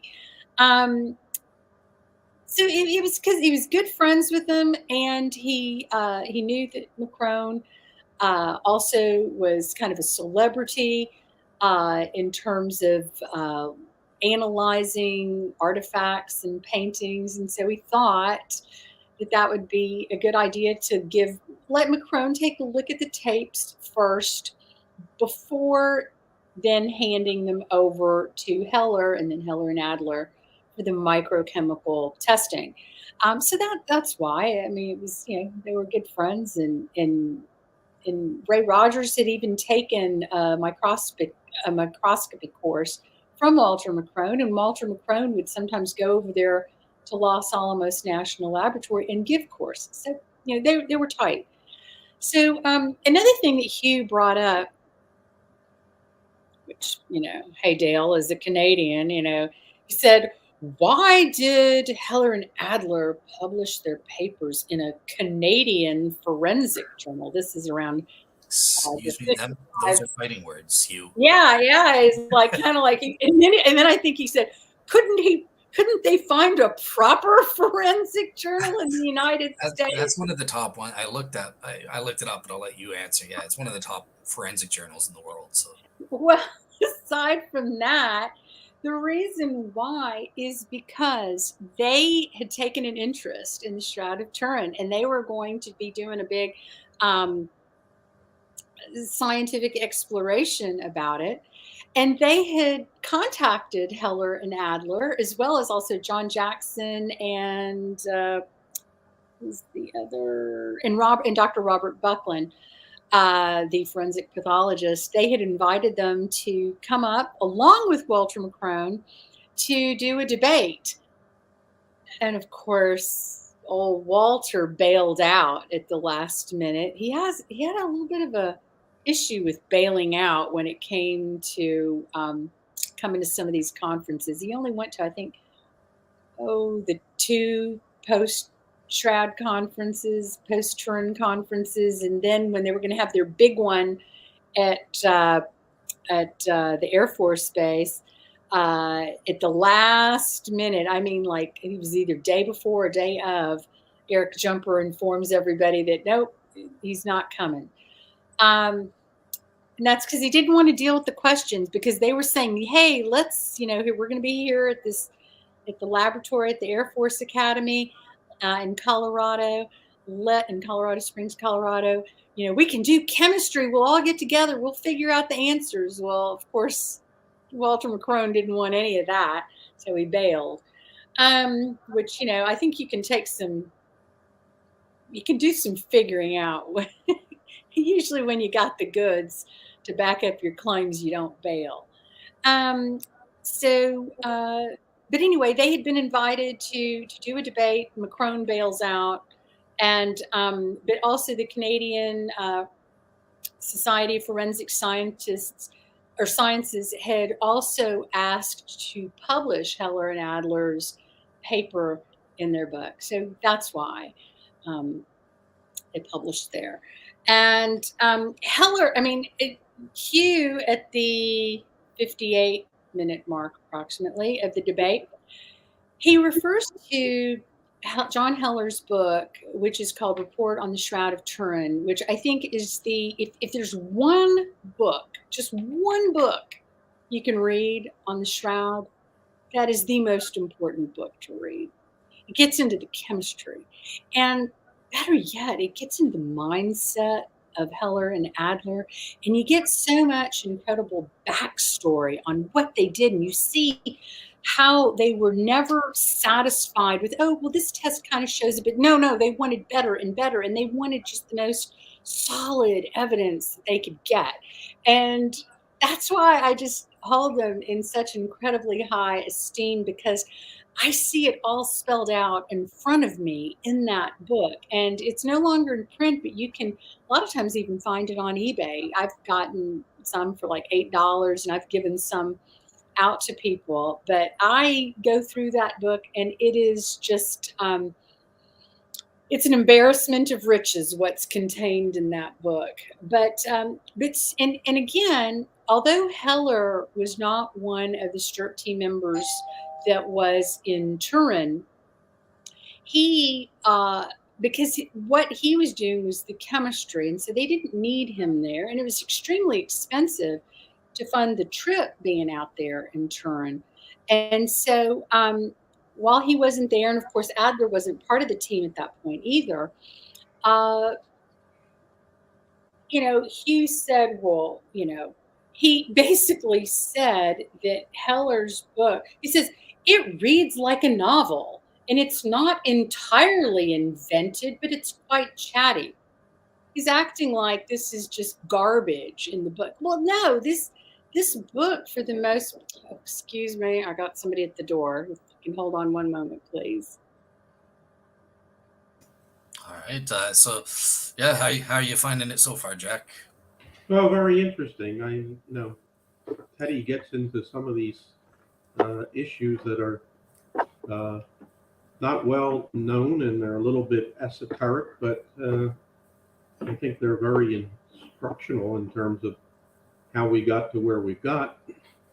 Okay. And have you, because I know you primarily are on the history end and stuff, but have you like dabbled into researching on any level the scientific image formation question or? No, I mean I've done I've done a lot of reading. Anything that comes along, I'll read, Mhm. and I'll try to learn something more, but not in terms of looking into it so that I Okay, would write anything on it. okay, just before I turn it back to say, just out of curiosity, because I don't think I've ever asked you, but I get that image formation is not your thing, but do you have a personal leaning? Like I, for example, go for Bob Rucker's radiation hypothesis. Do you yourself have any sort of leaning there, or are you totally agnostic? Or Well, I guess because none of the other things that have been proposed and that are based on, you know, some science offers that supposedly back them up, I don't find them particularly convincing. I would say that because Rucker has yet to submit, as far as I know, he hasn't submitted his evidence on that this the degree of radiation that he's suggesting that would be to the degree the chart to change the carbon the way that carbon dating the way that he says. I think it sounds theoretically possible, but I think it's just a matter of relativism at this point. An idea that hasn't been disproved or impeached is somewhat better than other ideas that have been disproved or impeached. gotcha. All right, cool. So sorry, Teddy. Back over to you to Okay. continue your presentation. So, so Hugh then goes into, so he's like trying to diminish this amazing book by John Heller. And again, a good chunk of what Heller refers to are things that firsthand things that he experienced and that he and Adler were doing together in terms of things that they were discussing, things that they were researching, their findings. I mean, in depth stuff, far more than what you'll get just by reading one of their papers. And he was trying to just kind of minimizing it and making it sound like it's not entirely invented, meaning that, well, maybe, 85% of it's invented. That's garbage. Um, but so then Hugh says at the very first conference, he was saying that which the very first conference post Turin was in Santa Barbara, and that was late March of 1979. And he said Heller and Adler hadn't found anything at all. Well, no, that's not quite accurate. First of all, McCrone got the sticky tapes at the tail end of 1978 in December. He started his evaluations of the tapes on Christmas Day, appropriately enough. And it was quite a while. They kept waiting and waiting for the sticky tapes, but McCrone was kind of hoarding them.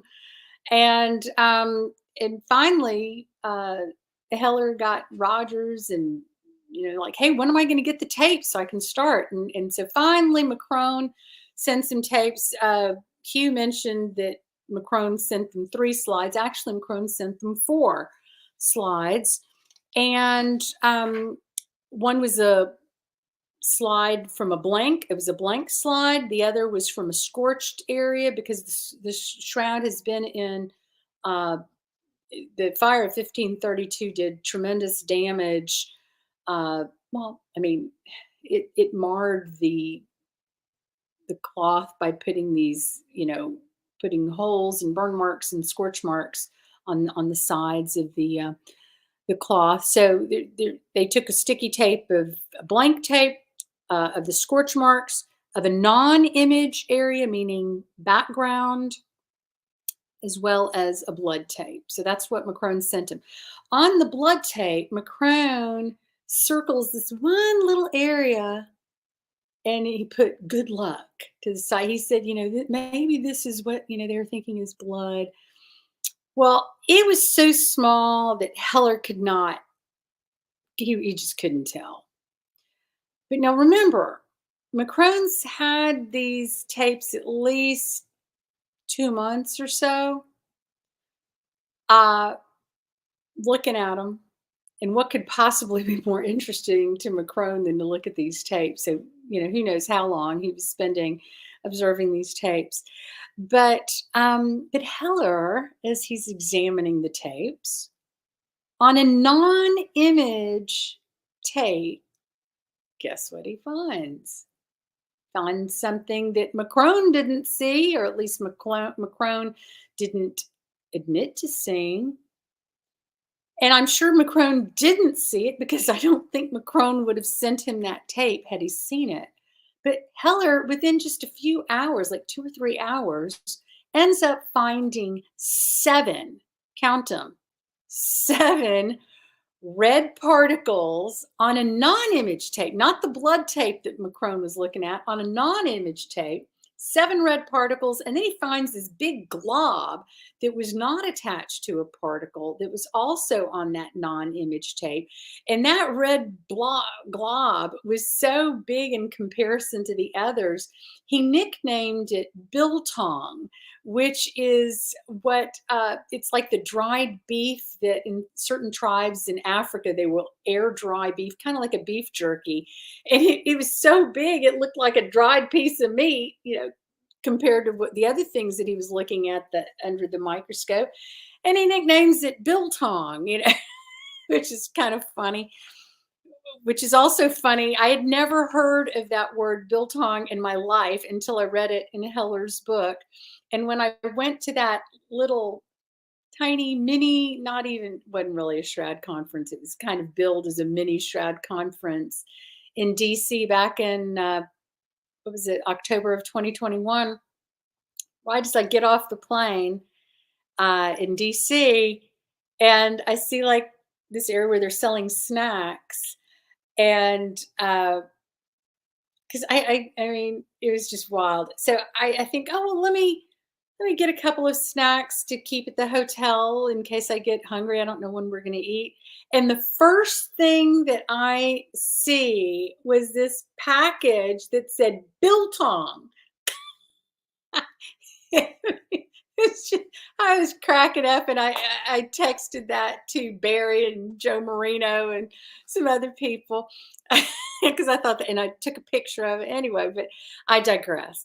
But so when Hugh said that they found nothing, well, they found something. They found a total of 8 red particles, one of the 8 being this biltong thing that the great microscopist Walter McCrone didn't see.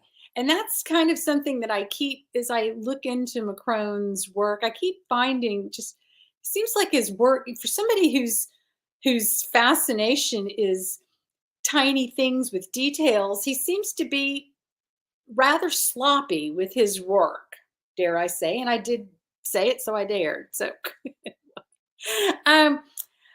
But Hugh then went on to say, what was it? He said at the very first conference, at the return from Turin, when all the scientists gathered around to say what they had found so far, Heller and Adler hadn't found anything at all because they hadn't had anything to look at. I think McCrone had sent them 3 slides. Well, Hugh just said they didn't have anything to look at, yet in the same sentence, he says they had 3 slides. So it's a lot contradictory there. And he said, anyway, so McCrone turns up and he says, I've spotted iron oxide. And he shows them all these pictures. And immediately everybody goes, he's wrong. this is what Hugh's saying. They had absolutely no evidence for that. They just decided he must be wrong from the start because their other evidence had led them to believe the shroud was authentic. That was one of the worst things that they did, which made McCrone realize that he was flogging a dead horse as far as his colleagues were concerned. But again, Heller did have something to look at. He had 4 slides, finds 8 red particles, neither of which McCrone had found. So Heller at the conference, and he details this in his book, he discusses how he started peppering old McCrone with some questions like, hey, did you do any chemical testing on anything? And McCrone said, no, just all my, and so Heller's like, all you did is just looking through the microscope, and McCrone is like, well, that's all I need. I'm experienced. Everything's just experience. And this is again where things get sloppy because Heller and Adler, they knew how to use a microscope too. They were very good at it. But they didn't just stop with microscopy. They did chemical-based tests, physics-based tests. In the same way that we talk about with the study of the shroud, multidisciplinary interactions with evaluating evidence and bringing together evidence from multidisciplines. That's what Heller and Adler did. They were looking at things just through different ways. And so, Hugh just totally is trying to make it look like, oh, they just didn't like what McCrone had to say, and so they're all just beating up on old McCrone. Well, no, that wasn't the case at all. They were suspicious of his only arriving at this conclusion that it was all an iron oxide painting because Heller and Adler, who were quite familiar with what blood looks like under the microscope, kept thinking that, hey, this looks like blood. And later on, they did tests which confirmed that it was blood through multiple different tests, as well as forensic examination and things like that. But then Hugh goes on to say how, this is at the 2-hour mark, 2 hours, 3 minutes or so. Hugh goes on to say, you can't tell the difference between pre-mortem and post-mortem bloodstains. Well, yeah, you can, because in a pre-mortem blood stain, a heart was beating when the blood comes out of the body. And especially with big old gashes like in the side wound, in the lance wound, and nail holes and things like that. Yeah, for example, with the side wound, if that body was alive, you'd have a different type of blood stain pattern than from a dead body. There's a whole area of forensics dealing with blood spatter. So this idea that you can't distinguish those, not true. He talks about how with blood on a statue, because some people have claimed that perhaps the body image was made by attaching or dropping the cloth onto a hot statue, like a metal statue that's been heated up, which would create a scorch mark, which the body image does sort of resemble a scorch mark. It resembles it a lot, except the difference is that with a scorch mark under UV light, a scorch mark fluoresces, but the body image on the shroud does not fluoresce. So it is not a scorch mark. And not to mention, you'd have hot spots on a hot statue. And how would you keep the whole statue, again, life-size statue, uniformly hot? You can't do that in an oven unless it's a convection oven. You certainly can't do that on a statue. Certain parts are going to be colder. Anyway, he said, you could, in terms of how would you put blood stains, in terms of whole blood first, image second concept, he was like, because if you don't have the body image first, there was always the challenge, well, how do you know where precisely to put the blood stains? And Hugh was like, I know how it could be done. You just slap on some blood on a statue and lay the cloth over it. Well, how are you going to keep the blood from dripping off? And if the blood's dry, well, then how's it going to transfer? So that doesn't quite work out. He talks about the blood being a bright pink color. So Teddy, just before you get into so we have breached the 4 hours mark. I'm not rushing. I promise both Jack and Teddy I'm going to be flexible to let them get out their points, but just out of respect, obviously, Jack, I don't know if you're still wanting to stay. You're free to go. But how many points do you have left? And How much? not a whole lot. It's going to be kind of fast. How much longer would you say you need? I'm not rushing you, but maybe 10 minutes or so.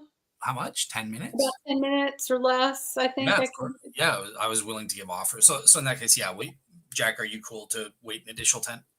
Yep. Okay, cool. So go ahead, Teddy.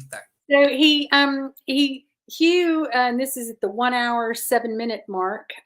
Hugh talks about the blood being bright pink. And then he says, at the moment, an extraordinary bright pink.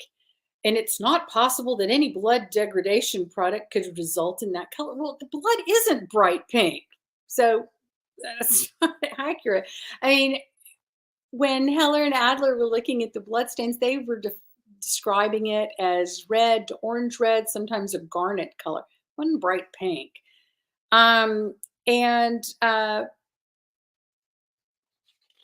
So let's see. With the question of whether the blood has been enhanced or not with vermilion.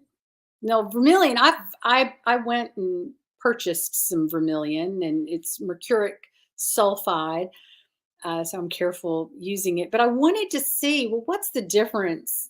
Can you distinguish vermilion from genuine blood? And yeah, the colors are not the same. And if the genuine blood stains had been enhanced with vermilion paint, we should see two different colors going on in the blood stains, yet we don't. And if what we see, if the original blood stains had faded away so much to where they needed enhancement, then what we see has to be the enhancement.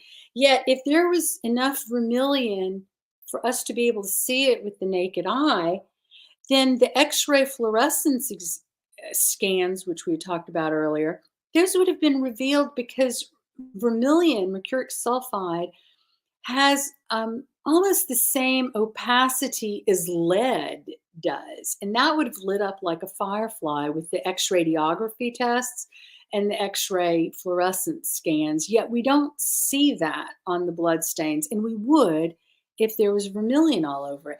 And then Hugh says, because the response is that vermilion, and Hugh mentions that, McCrone found vermilion. Yeah, he found vermilion on one sticky tape because the other ones had been taken away from him because he wouldn't give them back.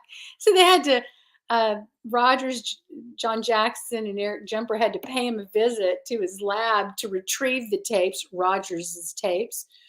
And yet McCrone manages, when he hands them over, he manages to still keep one of the best blood tapes from the lance wound. I'm sure that was just an accident, that he just accidentally happened to keep that tape. So after his tapes had been seized, he figures, they're gonna find blood all over this thing. So then he, gets desperate, and then he has them. He gives the one tape he's got to his scanning electron microscope people at the lab, and they find some vermilion, but it's on one tape. One.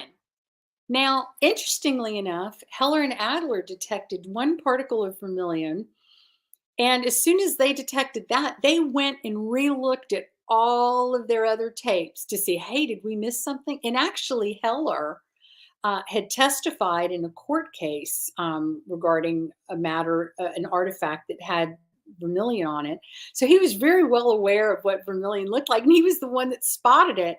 And funny thing, McCrone, he had the tapes for over a year, this fancy schmancy expert, world famous microscopist who was looking at Da Vinci's and Rembrandt. He didn't spot vermilion on any of these tapes. It was only through the SEM, the scanning electron microscopy group done by somebody else in his lab, that found it on one tape. So how great was this guy when he didn't find it on tapes that first he had, then Heller and Adler had. So he totally bungled it up. He wasn't so great. Otherwise, he would have found what Heller found. And Heller didn't have, microscopist after his name. But when people are careful and they pay attention to details, it doesn't matter what kind of title they've got. They notice things.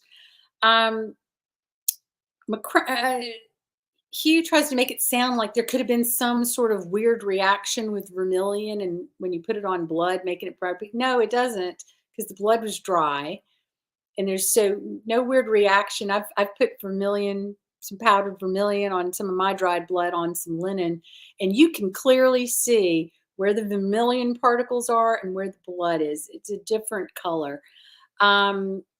Hugh tried to make it seem like, he said, regarding the lumen in medulla at the 1 hour, 27 minute mark, he said none of them, meaning STURT team members, none of them had any idea about the microscopy of plant cells. They referred to the tube down the middle of a piece of wool, an animal cell. The thing down the middle of a flax cell is a lumen. Well, actually, Google the word, lumen and medulla, and you'll see that they're interchangeable, and it can be used for flax and in botany as well. So those were interchangeable. So they weren't, ignorant about these things. Hugh said that I talked about blood being stripped off the fibers, and Hugh said at the 1 hour, 20 minute mark, they never stripped any blood off of the fibers. Well, yes, they did. They used protease enzymes, which digest blood. They removed the blood off of a fiber that had a red blood particle on it.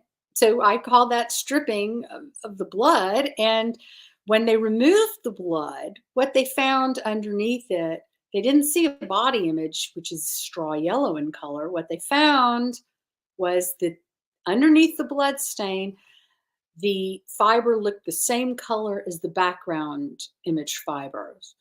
And it was also not brittle and corroded the way the straw yellow body image fibers were. So this is what prompted the blood first, image second hypothesis.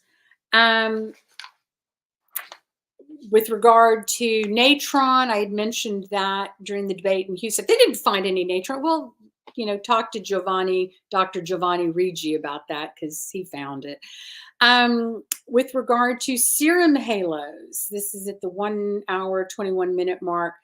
Hugh said lemon juice has the same effect as serum, very similar effect when you look at it. And he says the only reason we know the serum is there is because of its appearance. It's never been analyzed chemically. Well, yes, it has been analyzed chemically. That they did immunological testing, which I would consider that, a chemical type of analysis, and they found albumin in it, in the serum. And Hugh said at one point, "Oh, but what else has albumin?" And I said, "Well, an egg," because I knew I could see where he was going. And he said, "Oh, they're interesting." And I said, "Well, yeah, but I think there's a big difference between albumin in an egg and albumin in blood serum." He said, "No, there's not."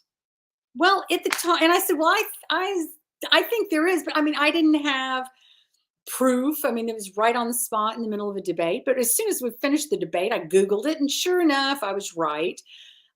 What is an egg? It is chemically distinct. It's called, and it even has a different name. It's called ovalbumin, Ovalbumin.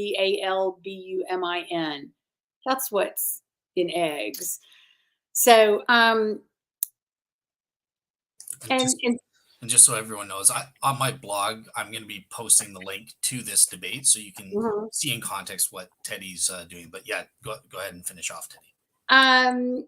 Hugh had talked about, oh, what's so special? Why does there need to be light or energy? Because I think I probably referred to that in terms of image making, my image making hypothesis. I think there was some sort of light that emanated from the body as a part of resurrecting Christ's body. And he said, well, there are 5 other examples of resurrections in the New Testament. And actually, if you look in the whole Bible, Old and New Testament, we got 12 resurrections. But there's a difference between what happened with Christ and what happened with those other 12 regular people that were resurrected. Those regular people, when they were resurrected, that was more of a resuscitation, which he likes that word a lot because that's what he thinks happened to Christ. He does not believe in the supernatural resurrection of Christ. He believes that he was resuscitated. And so but that is, and actually I would say that these 12, or at least some of the ones like with Lazarus, they were dead, and they were supernaturally resurrected, not just resuscitated, because the women were concerned that the body was going to smell. But the difference is that when they were brought to life, they ended up still having a natural death, whereas with Christ, he ascended into heaven and never died. So there is a bit of a distinction. Hugh talked about how the legs look longer on the shroud image and like disproportionate. No, the legs aren't longer. It's if you just, without critically thinking, the arms can appear longer, but that's only because the legs are bent. Last thing,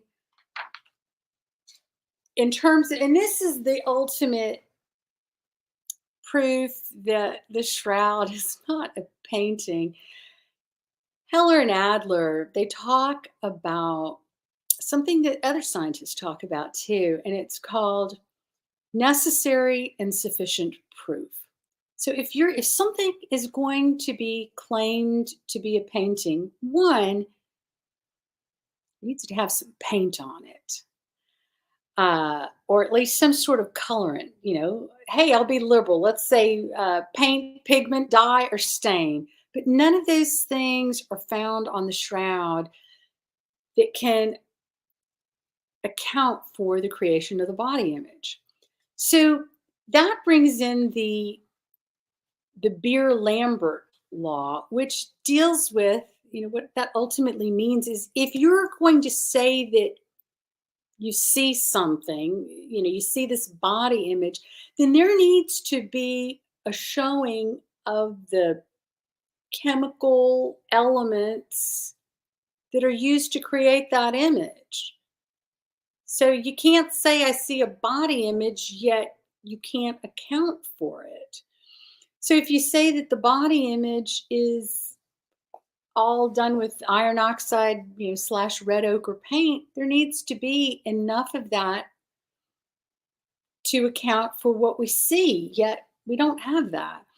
And I think an interesting thing, and it's another experiment that I did with necessary and sufficient proof. Gerard Lecote, another Shroud scholar, Professor Giulio Fanti, Walter McCrone. I can't remember if Heller and Adler found any lapis lazuli on the shroud, but lapis lazuli, it's interesting that should be found on the shroud because that is what is used to make ultramarine blue paint. And it still is, if you find the real deal as opposed to just an artificial version of it. But so one could say, oh, little specks of some lapis lazuli were found on the shroud. Does that mean that the shroud is made of French ultramarine blue paint? Well, we can see that the shroud doesn't look very blue, does it? Not at all. So obviously it's not. But there is one particular shroud, copy of a shroud, and we know that there are at least 52 paintings that where artists had gotten the privilege of sitting in front of the shroud and painting it using the shroud as a model. And these were with the permission of the church. They were then putting the painted copy onto the genuine shroud and touching it to that to almost take its essence, a little bit of its spiritual essence into the new painted cloth. And that creates what's called a third class relic. And these painted copies were put in churches, and they're seen as obviously being extremely special because they have touched the real shroud of Christ, which I'm convinced is the shroud in Turin. But we know from Locard's principle of contact transfer, which is, this was an elementary concept in forensics. When two things make contact, each transfers some of their own, whatever they are, to the other. So this is how we get the vermilion paint, because we know for sure there's a painted copy of the shroud in Sicily. And guess what? Paint is on it. Vermilion and iron oxide. Woo! Isn't that something? So, and this was one of the 52 that had been pressed and sanctified to the shroud. And he was saying, well, how do we know it was face down on the shroud? Well, you know what? We don't need that because we've got a brain and we can figure out that had iron oxide and vermilion on it. It was touched to, whether it was right side up, it doesn't matter. Something flaked off. And especially when you're dealing with these huge things and you're folding paint, you could have little cracks in the paint that flake off. So it doesn't matter which side it was. That's just, silly. But so you have one. There's just one last thing. And so we know too that Giulio Fanti was referencing this one painting, and I forget which shroud painting it was, where you could see there's like a little bit of bluishness to it in the shading. So I don't know, has it been confirmed that there's some lapis on there? I don't know, but the Greeks especially, and of course the shroud was in Constantinople, at least I believe so, and I think the evidence is strong that it was. And the Greeks really treasured lapis lazuli. And we know that a lot of people would touch things like coins or all sorts of things to the shroud to kind of create a third-class relic for themselves. And Giulio had said, well, maybe somebody, touched their lapis ring to the shroud. Maybe an empress or something, who knows? And so I actually have an ancient piece of lapis. It's Bactrian lapis bead. And so I got a piece of my linen and I just scraped it. I just like touched it to it. And then I looked under the microscope and sure enough, lapis, found a little lapis particle on it. So anyway, there are lots more things to be said. We're running along, but there are lots of things, lots of special qualities. Just a quick run through. There's no outline to the shroud. It's not a scorch mark. You got to get this whole thing proportionate, front and back, to where they match. That's tricky. You got to get the photo negative quality. You got to get the 3D aspects that work properly under a VP8 image analyzer. There are no brush strokes, no directionality with the image, like it's coming like a light source coming from one direction or the other. No shading. Let's see. And with the iron, one last thing. With the iron, there are 3 types of iron that are on the shroud. There's the iron that's from the blood. There's iron from the retting process that we had talked about from the water. And then there's iron at the perimeters of the water stains. And Heller and Adler, and actually Adler did an experiment and replicated it.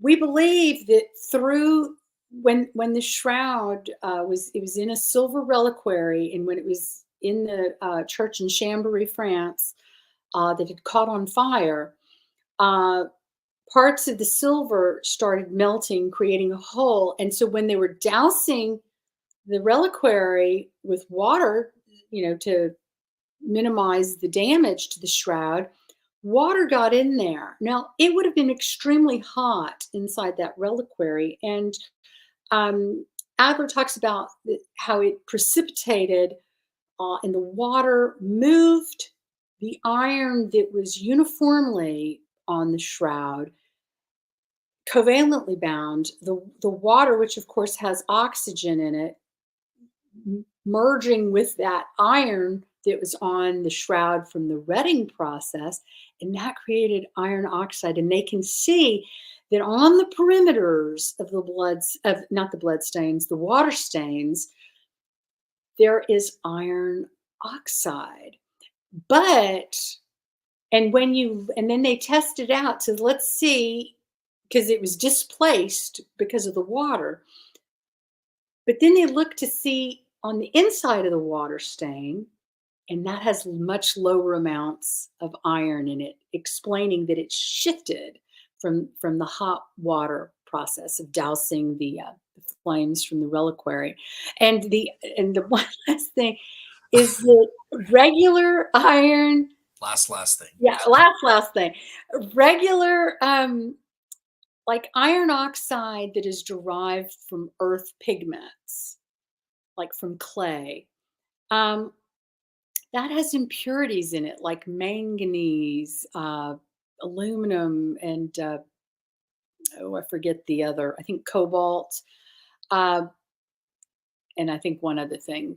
I can't remember. But anyway, it's got impurities, and it's usually a noticeable amount. But the thing is about the iron oxide that was located, and also burnt blood, when it's burnt, turns into iron oxide, which there are parts of blood stains that did get burnt. So that can account for some as well. But the iron oxide that was located on the shroud was detected when they tested it to see if it was pure or not. And also Bima Bologna tested it too. It was over 99 point something pure. So that is not iron earth pigment. So I rest my case. All right, awesome. Thank you very much, Teddi. And yeah, I think we can wrap up now. Just Jack, I'll just turn it over to you for a couple seconds and say this was your idea because we saw there was a skeptical podcast, Reason to Doubt, where they had Hugh Ferry on, kind of attacking pro Shroud arguments and that sort of thing. So it was Jack's idea to also kind of let's do the same thing, but on the pro Shroud side, and let's go into a little bit more depth. So I just wanted to turn it over to you. How do you think this turned out? Do you think it was well? Are you satisfied, or what are your thoughts? I think that I've been on the panel shows where you're exchanging ideas, and it's more like a debate, and they have their value, they really do, but it's hard to stay with, say, a topic and get into it in very much depth. The idea of having a certain amount of time to be able to go uninterrupted, and to get from the starting line to the finish line and make the points that you want to make, that has its value.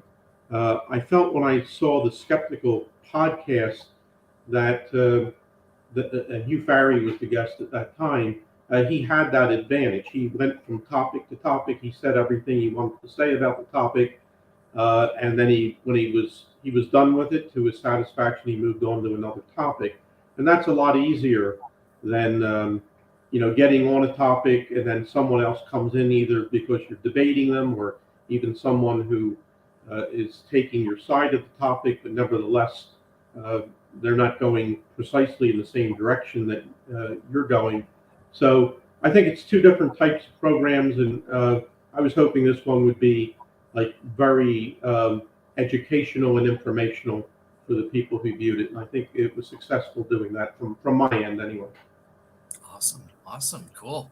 All right, awesome. So yeah, I think we're at the 4 hour 25-minute mark. So I'll wrap up. I'm going to say thank you so much to Teddy and Jack for covering it. I think it was great to do the hybrid thing because I've done my panel shows on the historicity, and starting with my next panel show, I'm going to be focusing on the science. So this was a great little hybrid of kind of alternating. So just so the audience knows, next week I'm going to be on the Faith Unaltered podcast talking about the biblical understanding of forgiveness. Is repentance necessary? I argue that it is biblically, but Tyler Fowler, I know he takes an orthodox standpoint, and he says no, you should forgive whether they repent or not. So that's what we'll be doing next. In terms of Shroud content, Teddy and myself have been invited onto Great Light Studios. So that might be in a few weeks' time. Just a general interview, pop lay level kind of interview on the Shroud. And of course, I'll be working on getting my panel show sometime in late September. So yeah, I think that's it for announcements. And have a great week, everybody. And I hope you guys enjoyed. God Thanks bless. for having us, Dale. Thanks, Dale. Thanks for having us on. All right, awesome. Great talking with y'all. Okay.